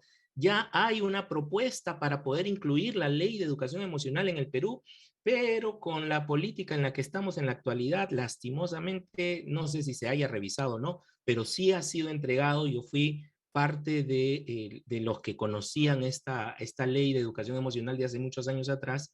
Llevé formación en educación emocional incluso, y una de las tareas que nos tocaba desarrollar en este tiempo era hacer una política pública para la educación emocional en el país. Así es que es importante poder generar todo esto también para poder trabajarlo. Ahora, basado en esto, quiero profundizar un poquito más con el tema de los celos, porque también una de las cosas que genera mayor dificultad en la vida emocional de parejas son los celos. Y dentro de esto tenemos que entender que los celos siguen siendo emociones, pero que surgen como una respuesta ante el temor o ante el miedo, ante la sospecha de que lo que yo siento por alguien se va a acabar, porque eso que yo considero precioso se va a ir con otra persona. O sea, los celos al final es una respuesta ante una amenaza de perder aquello que yo valoro. Pero esta respuesta tiene dos diferentes vertientes. O me hace indagar para evitar el riesgo futuro, ¿no? Es decir, me prevengo, ¿no? Voy hacia la previsión, estos celos me ayudan a ir hacia la previsión, o por el contrario, me llevan a sufrir, me llevan a actuar porque siento dolor por aquello que yo creo que va a pasar, no por lo que ha pasado, sino por aquello. Hay dos vertientes, ¿no? La anticipación y la obsesión. La anticipación puede darse en la medida en que uno tiene una respuesta anticipatoria, preventiva, pero para intentar prevenir algo. La obsesión es la que lleva a controlar a la pareja, me hace controlarla, me hace tenerla conmigo, me hace abrazarla incluso hasta quebrarla, porque es una experiencia emocional muy fuerte y muy intensa. Entonces, de acuerdo a lo que piensa, de acuerdo a lo que siente, de acuerdo a las experiencias vividas, la persona celosa se va a anticipar si lo aprendió o se va a obsesionar si lo aprendió también. ¿Notan la diferencia? Vamos a verlo con un cuadro que creo que va a explicarlo mejor. Y curiosamente con esto también me gustaría agregar, y espero que no cause otra polémica más, lo que llaman el celo santo, porque la mayoría dice los celos son cosas que no deben suceder en la vida de la persona, pero los celos, las emociones no se eligen, mi hermano. Eso también me faltó decir anteriormente. Las emociones no se eligen. Las emociones se experimentan. Y si los celos es una emoción, no puedo elegirlo. Lo voy a experimentar. ¿Cómo voy a manifestar mi celo? Esa es otra historia. Pero que lo experimento, sí lo experimento. Y permítame con mucha libertad decirle que en algún momento yo he sentido celos por mi esposa. Pero eso no me hace una persona celosa. Y acá hay dos cosas hay que diferenciar, así como diferenciábamos hace un momento entre si me grita o grita. Acá es, ¿soy celoso o tengo celos? ¿Usted es celosa o celoso o más bien siente celos? Una cosa es lo que es, otra cosa es lo que siente. Y ya hemos visto que nuestras ideas pueden estar totalmente trastocadas y no solo nuestras ideas, sino también lo que sentimos puede estar desregulado Así es que lo que sentimos o lo que pensamos no es lo que somos. Influye, sí, pero no lo define. Ahora vamos a ver cómo se trata eso. Entonces, los celos pueden mostrarse en reacciones de diferente forma. Los celos es la respuesta ante el miedo o la creencia o la sospecha de perder lo que más amo, que es, en este caso, la pareja. Pero puedo no tener nada de celos, puedo sentir indiferencia, puedo ser hasta insensible y puedo decir, bueno, pues allá tú, ¿no? O sea, te la pierdes, ¿no? Ya tú ves si haces o no haces, es tu problema. Pero ¿qué ocurre con eso? Cuando no hay absolutamente esa, o cuando esos celos son demasiado pequeños o que no existen, a la persona más bien le genera esa sensación de poca importancia, se despreocupa, es a veces hasta indolente por las cosas que pasa, y como consecuencia de ello empieza el distanciamiento emocional en la pareja. Pero también esos celos se pueden ir hasta el otro extremo de la desconfianza, de la obsesión, bajo el control. Y los celos que siente se ven manifestados a través del juicio inmediato. Juzga de inmediato algo. Sí, te metes en el baño porque me estás engañando a contestar tu teléfono. Acusa sin escuchar, no quiere escuchar a la persona. Lo único que está es obstuso, eso que piensa y piensa y piensa y piensa y piensa. Lo que genera la división y en muchas ocasiones la violencia. ¿Cuál es el celo divino entonces? El celo que busca protegernos. Pablo dice, el apóstol Pablo dice, los he celado con celo santo. Y ese celo santo es un celo de protección. Un celo que reconoce que está sospechando, pero que averigua asertivamente. Averiguar asertivamente implica conversar, dialogar, escuchar, clarificar, promover la unidad y el cuidado mutuo. Eso es un celo santo. No es un celo que controla, no es un celo que prohíbe, no es un celo que es indiferente o insensible, es un celo que cuida, es un celo que protege, es un celo que previene. Si la celosa dice, no, es que yo lo hago por prevenir, no quiero que salgas con ese pata porque ese pata ya me ha caído mal y ya lo he visto raro, yo sé por qué te lo digo. Eso no es prevención, eso es total desconfianza. Algunos dicen, no, es que yo no desconfío de mi pareja, yo desconfío del resto de personas. Bueno, entonces no confías en tu pareja. Así de simple, no confías en ella o en él. Pero los demás pueden hacer, sí, los demás pueden hacer y lo van a hacer. Pero quien tiene que responder ante eso no eres tú, es tu pareja.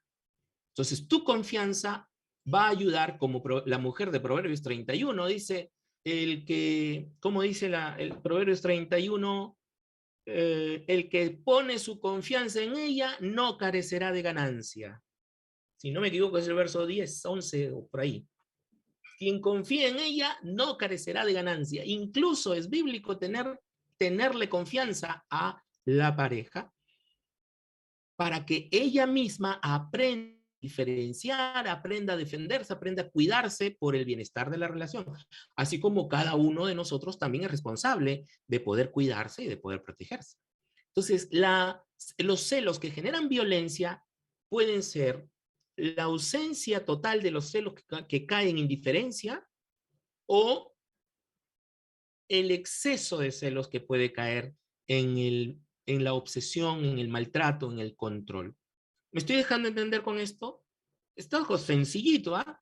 El celo divino es el que protege. Y proteger no significa controlar. Proteger significa prevenir todas las circunstancias alrededor de la persona que yo estoy cuidando. Y si estoy cuidando, debo escuchar, debo aprender a reconocer lo que yo siento y además debo aprender a averiguar lo que está pasando. Si no hay eso, mi hermano, usted está siendo un celoso obsesivo. Ahora, no solamente son los celos, lo que sentimos, también es el estrés que vivimos, lo que genera conductas violentas. Y el estrés es una respuesta de nuestro organismo ante situaciones amenazantes. O sea, no hay forma de que algo esté ocurriendo por las puras en nuestro cuerpo. Producto del estrés, hay diferentes respuestas. Físicamente, Se dispara el cortisol, la adrenalina, comienza a haber, el pulso está cada vez más fuerte, la presión, la tensión comienza a incrementarse y la respuesta comienza a caer. Muchos contagios de COVID, mis hermanos. El sistema inmunológico no ha actuado con poder, con fuerza como la que tenía. ¿Por qué? Producto de amor, producto de todas las cosas que han estado ocurriendo alrededor de nosotros. Nuestro sistema inmunológico bajó y terminamos enfermados. La respuesta cognitiva tiene que ver con nuestra forma de interpretar la realidad, que también se ve afectada. La respuesta emocional, esta interpretación que tenemos, nuestra respuesta emocional incremente, se intensifique, se llene de diferentes emociones y respondiendo con cólera, con ira y con conductas que algunos le llaman conductas resortes a las conductas explosivas, ¿no? Basta que alguien te haga algo y ¡pum! Terminas explotando. Entonces, los celos y el estrés pueden llegar a ser desencadenantes de la violencia en una relación familiar.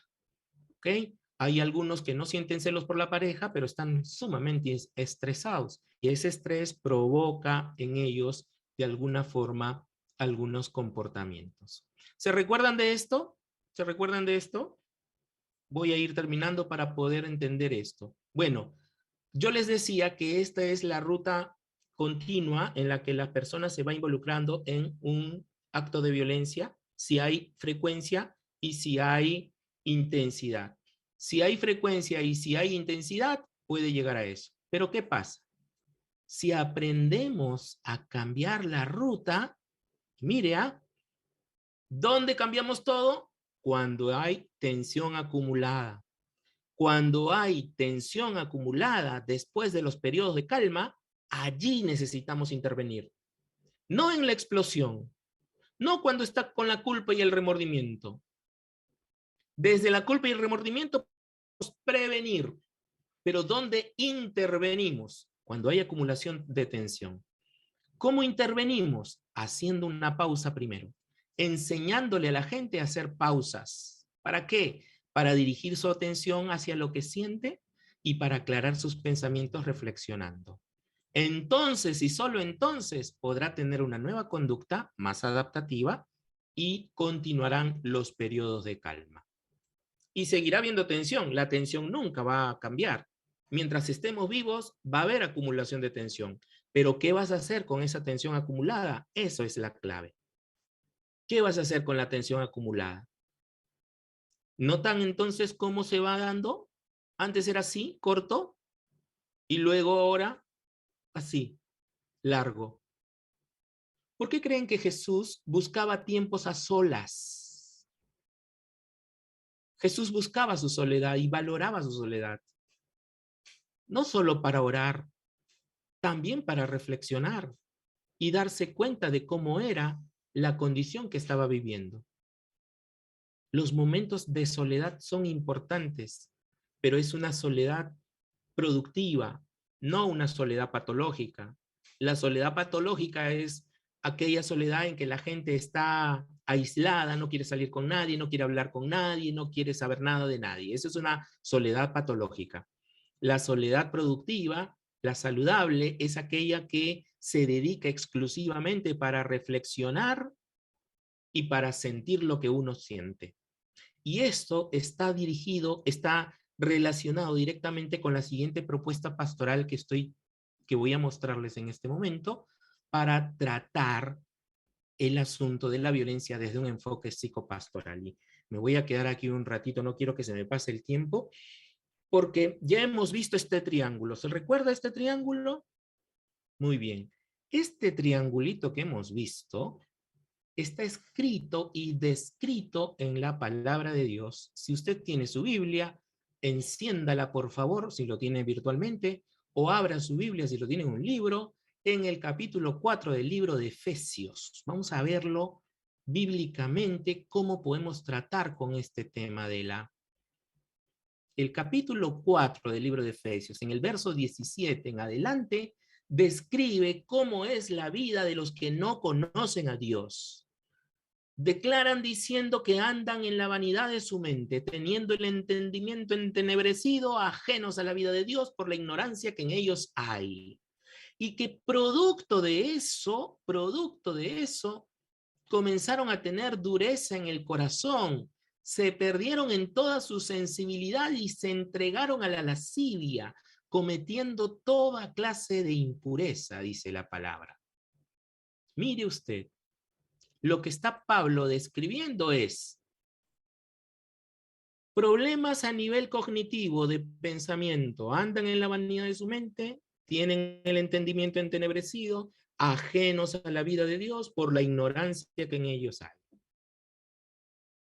Pero luego describe lo que hay en su sensibilidad, en sus sensaciones, en sus sentimientos. El tener el corazón duro implica tener resentimiento, tener cólera, tener pena, tener rabia.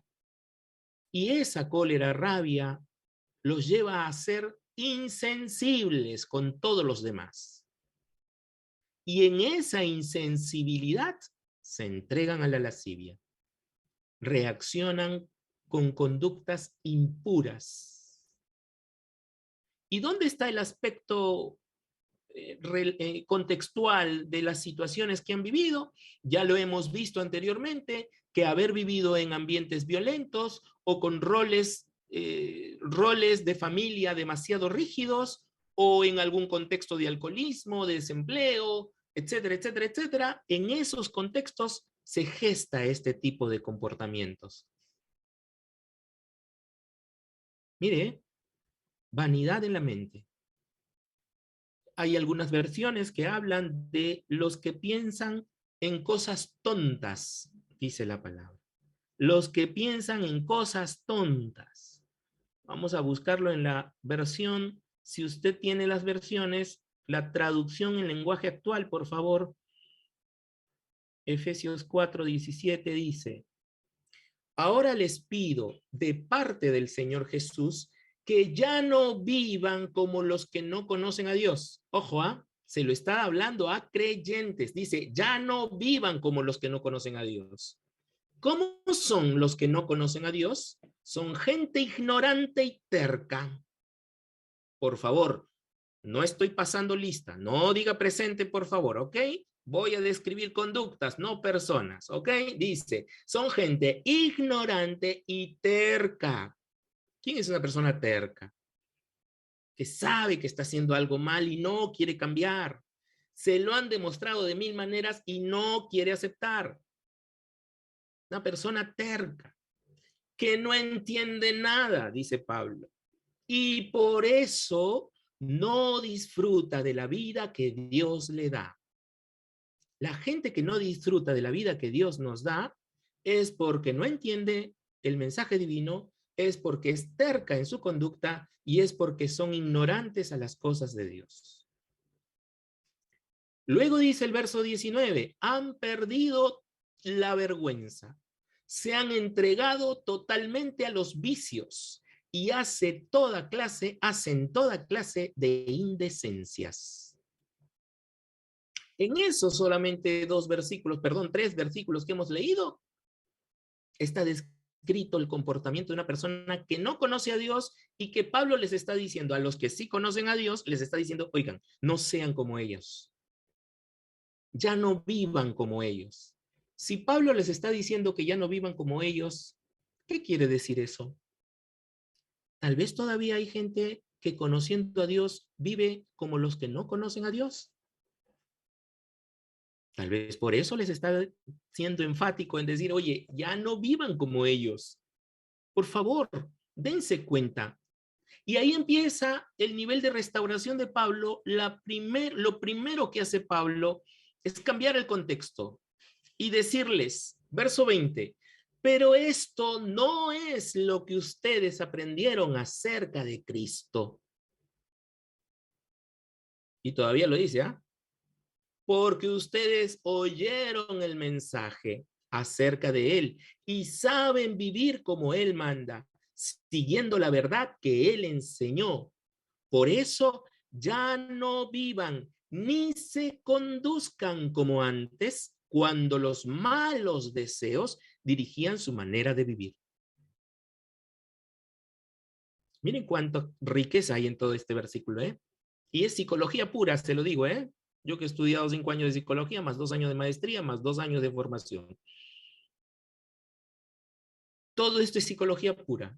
Pero los científicos no leen su Biblia y los que leen la Biblia no hacen ciencia. Por eso que no lo entienden.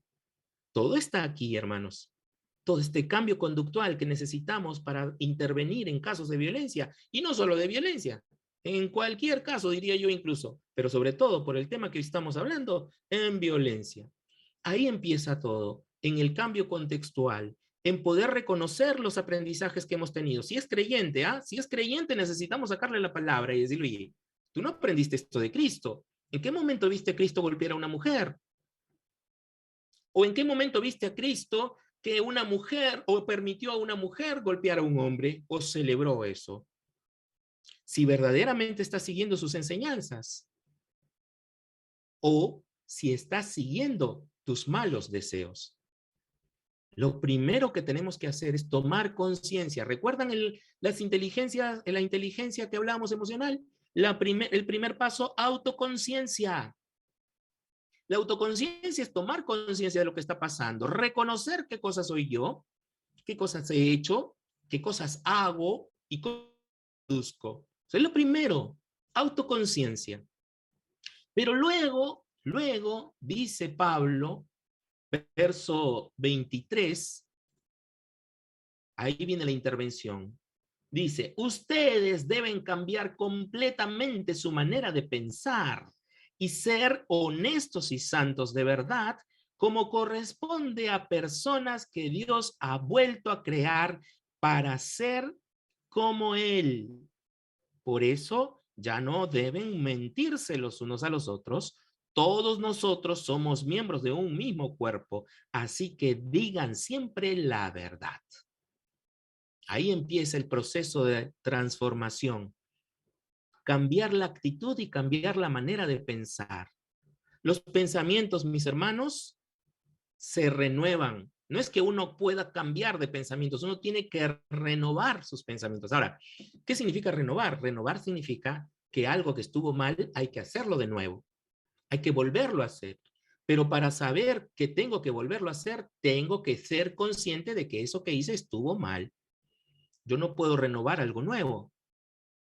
Lo único que se renueva es lo viejo.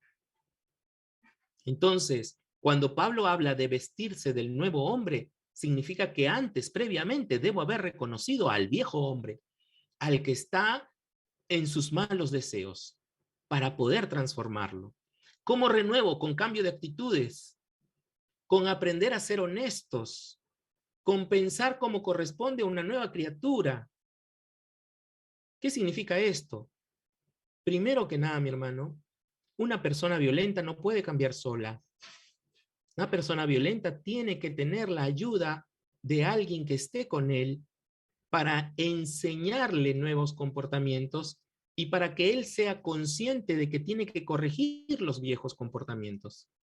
Yo le puedo decir, mi hermano, con mucho respeto, usted al terminar esta clase se irá como el viejo hombre con el que entendió toda la clase o el diplomado, empezando desde el diplomado, o es que estará como una nueva criatura renovando cada vez más sus pensamientos. Ustedes me han escrito de muchas ideas que me parecen fabulosas las que han escrito ustedes. Esas ideas son del nuevo hombre o del viejo hombre, de la nueva mujer o de la vieja mujer. Porque ahí marca la diferencia, mis hermanos. No hay forma de renovar nuestros pensamientos si no aprendemos a identificar lo viejo de lo nuevo. Hermano, su mente le miente muchas veces y su mente justifica muchas conductas que no son bíblicamente aceptadas, ni científicamente aceptadas.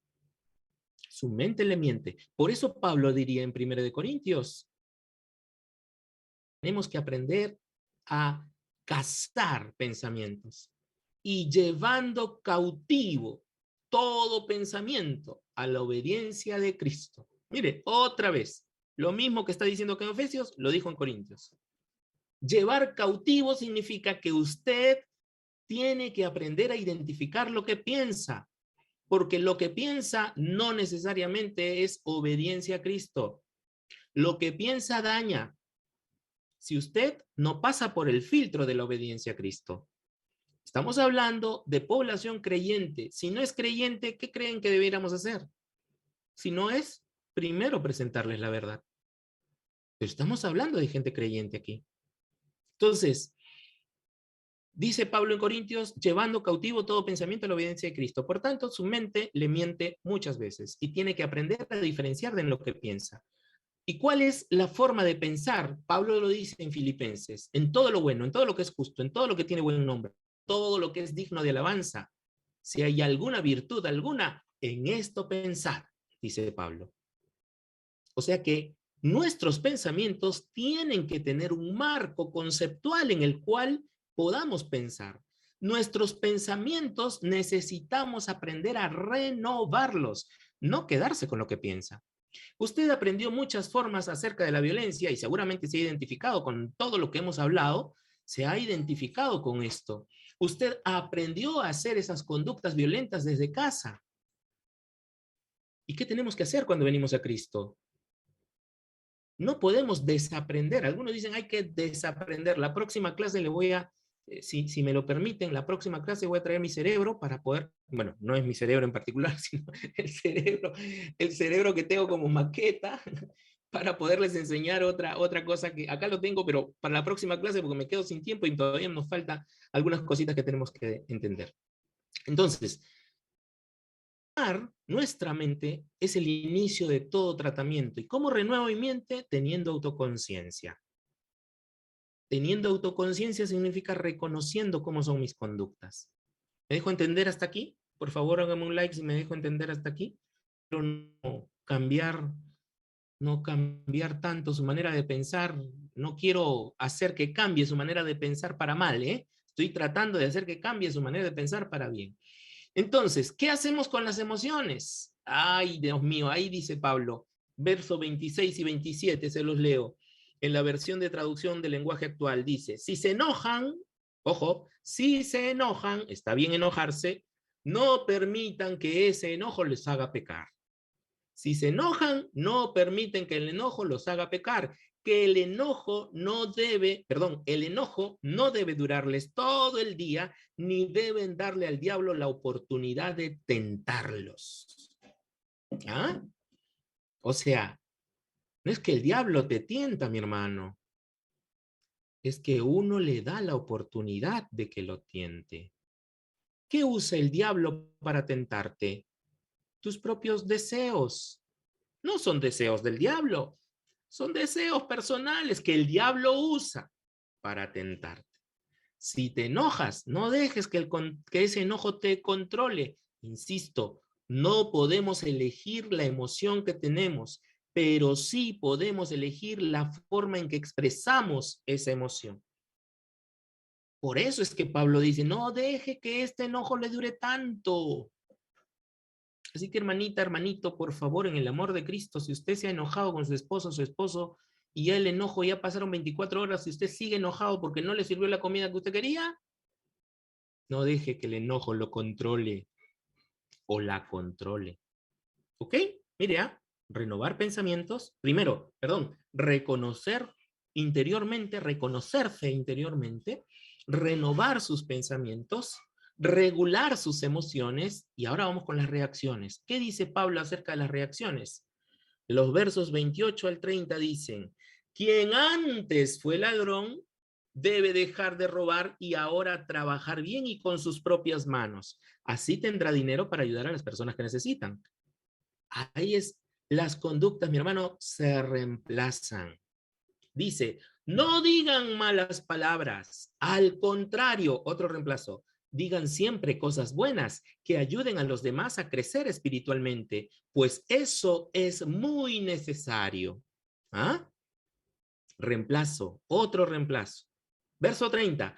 No hagan que se ponga triste el Espíritu Santo de Dios, que es como un sello de identidad que Dios puso en ustedes para reconocerlos cuando llegue el día en que para siempre sean liberados del pecado.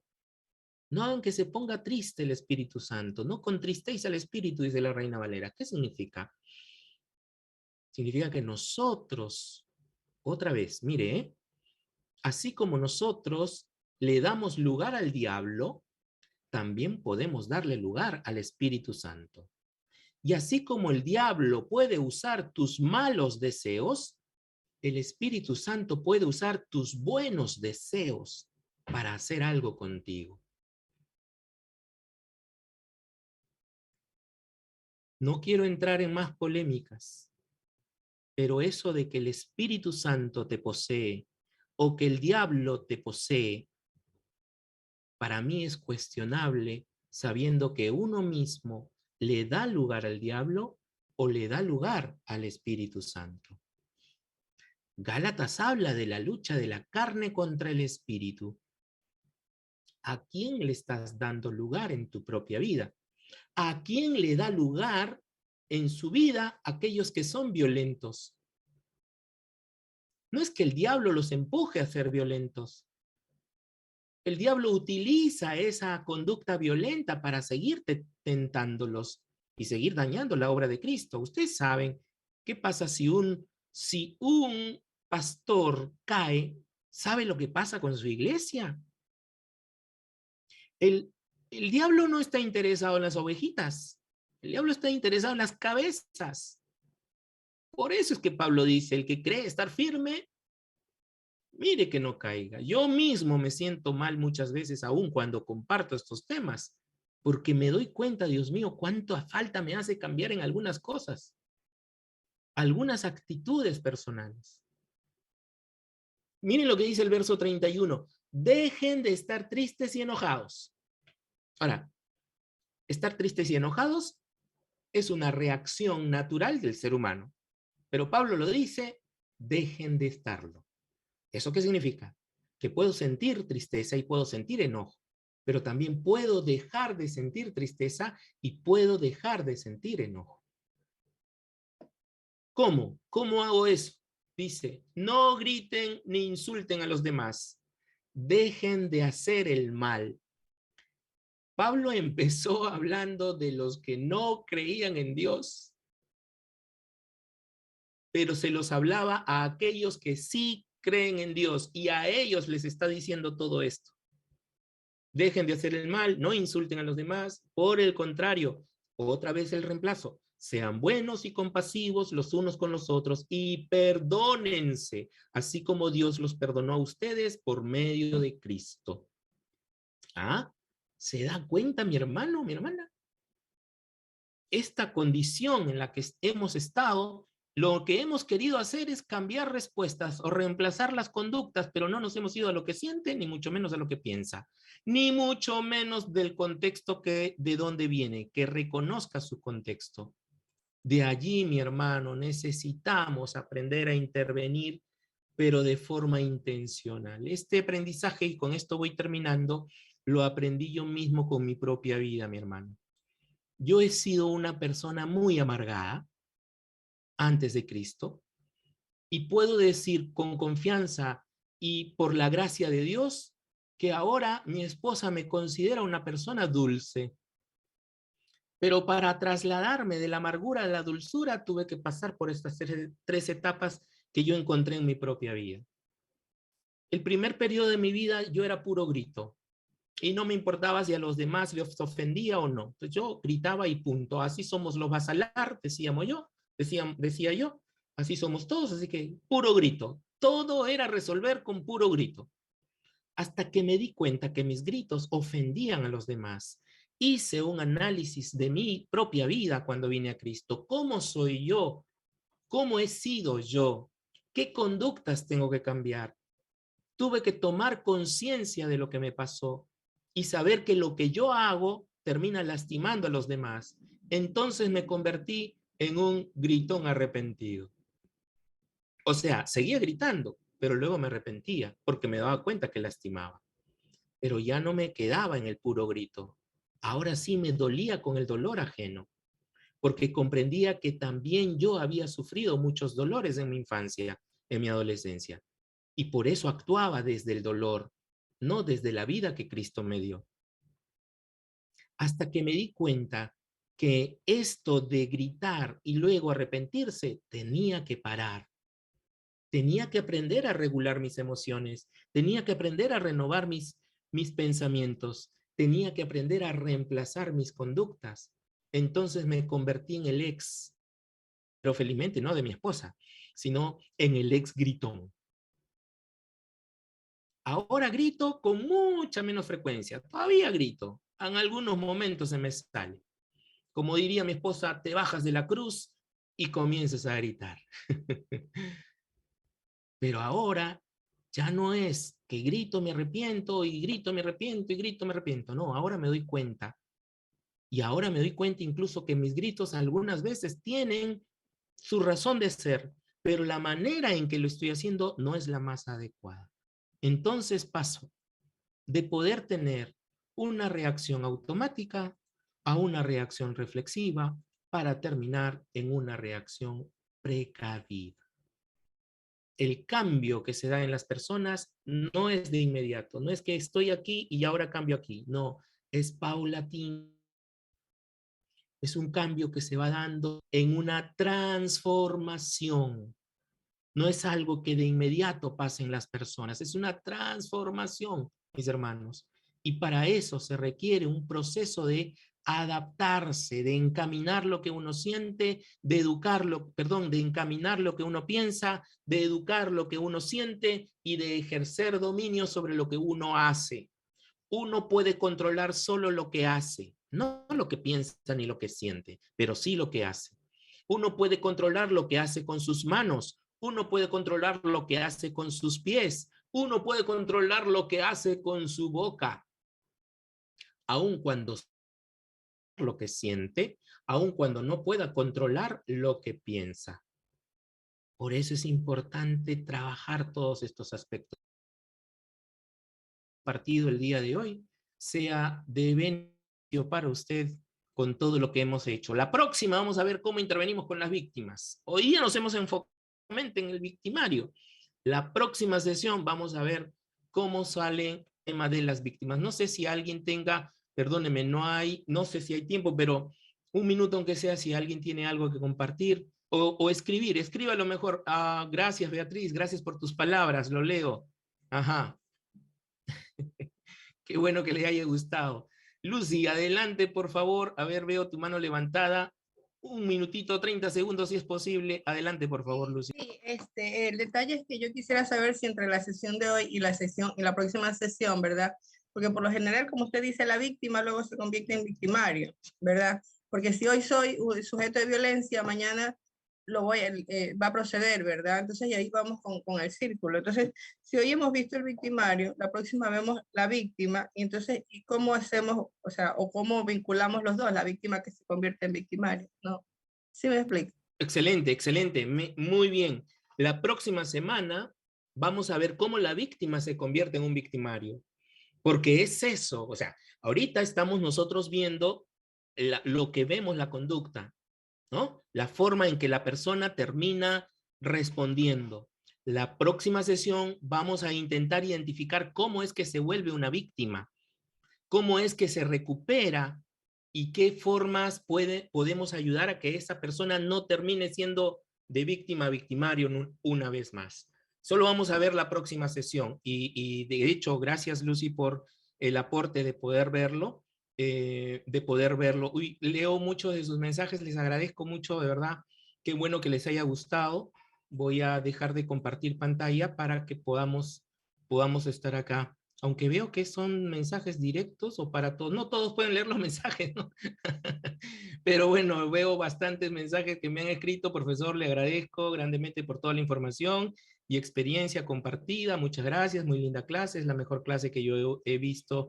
Gracias, excelente. Creo que es bueno agregar el autoconocimiento en el proceso de renovación. Genial, muy bien. ¿Quién escribió aquí? No logro ver el nombre, pero sí. Es bueno agregar, dice, el autoconocimiento en el proceso de renovación. Definitivamente. Renovarse es autoconocerse y autoconocerse es renovarse. Eso es algo continuo y lo vamos a seguir haciendo continuamente. Nadie conoce mejor al hombre que el hombre que está en él, dice Pablo. El espíritu del hombre que está en él, ¿no? Pablo decía en Corintios, nadie puede conocer mejor al hombre que el espíritu del hombre que está en él. Y eso es autoconciencia, autoconocimiento. Por eso es importantísimo que trabajemos todo esto, hermanos, y les agradezco su paciencia. Perdónenme que a veces me acelero un poco, pero creo que es importante de poder trabajar todos estos temas. Y gracias por las bonitas frases que han podido escribir. Los he leído a cada uno y les agradezco por lo que hayan podido escribir. Toda la información que ustedes quieran está en la bibliografía, los aportes que hemos dado, todo está en la bibliografía. Bueno, en este caso, los aportes que le he dado han sido parte de mi propia experiencia, así es que probablemente no lo encuentren en la bibliografía, pero en la bibliografía también puede encontrar mi correo electrónico si en algún momento quiere compartir algo, o en el aula virtual, ahí por favor pongan sus preguntas, sus inquietudes, yo estoy respondiendo, me estoy tomando el tiempo de responder a cada uno, y de algunos casos que he visto, escribir. Por haber participado en el foro, hay que seguir así, hay que seguir dándole siempre, y por favor, todo lo que usted aprende, compártalo, por favor, con otras personas. Compártalo desde su experiencia, compártalo desde lo que usted pueda, y siga investigando, mi hermano, mi hermana. Usted no se imagina la importancia de los estudios, ¿no? Proverbios capítulo 19, si no me equivoco, es el que dice, si en verdad te aprecias, estudia, dice. Bien harás en practicar lo aprendido. Entonces, mire la relevancia que tiene el estudio con respecto a lo que sientes por ti. Si en verdad te aprecias, estudia. Entonces, nos ayudan a seguir creciendo en sabiduría, como dice la palabra, y para el bien de los demás. Eso es lo que... Muy bien, mis hermanos. ¿Alguna otra inquietud? Creo que ya vamos terminando. No sé si ya estás. ¿Estamos con la hora? Todavía tenemos minutos. Creo que 1:05 terminamos, o a la 1. Ya terminamos, creo, ¿no? Me extendí otra vez. Perdónenme. Hay una pregunta y creo que te la traslado, Leticia. Esta pregunta dice, luego de que se termine el diplomado, ¿se va a poder tener acceso para volver a escuchar las clases? ¿Eso es posible? Eso creo que tendrían que verlo directamente contigo, Leticia. Sí, luego que termine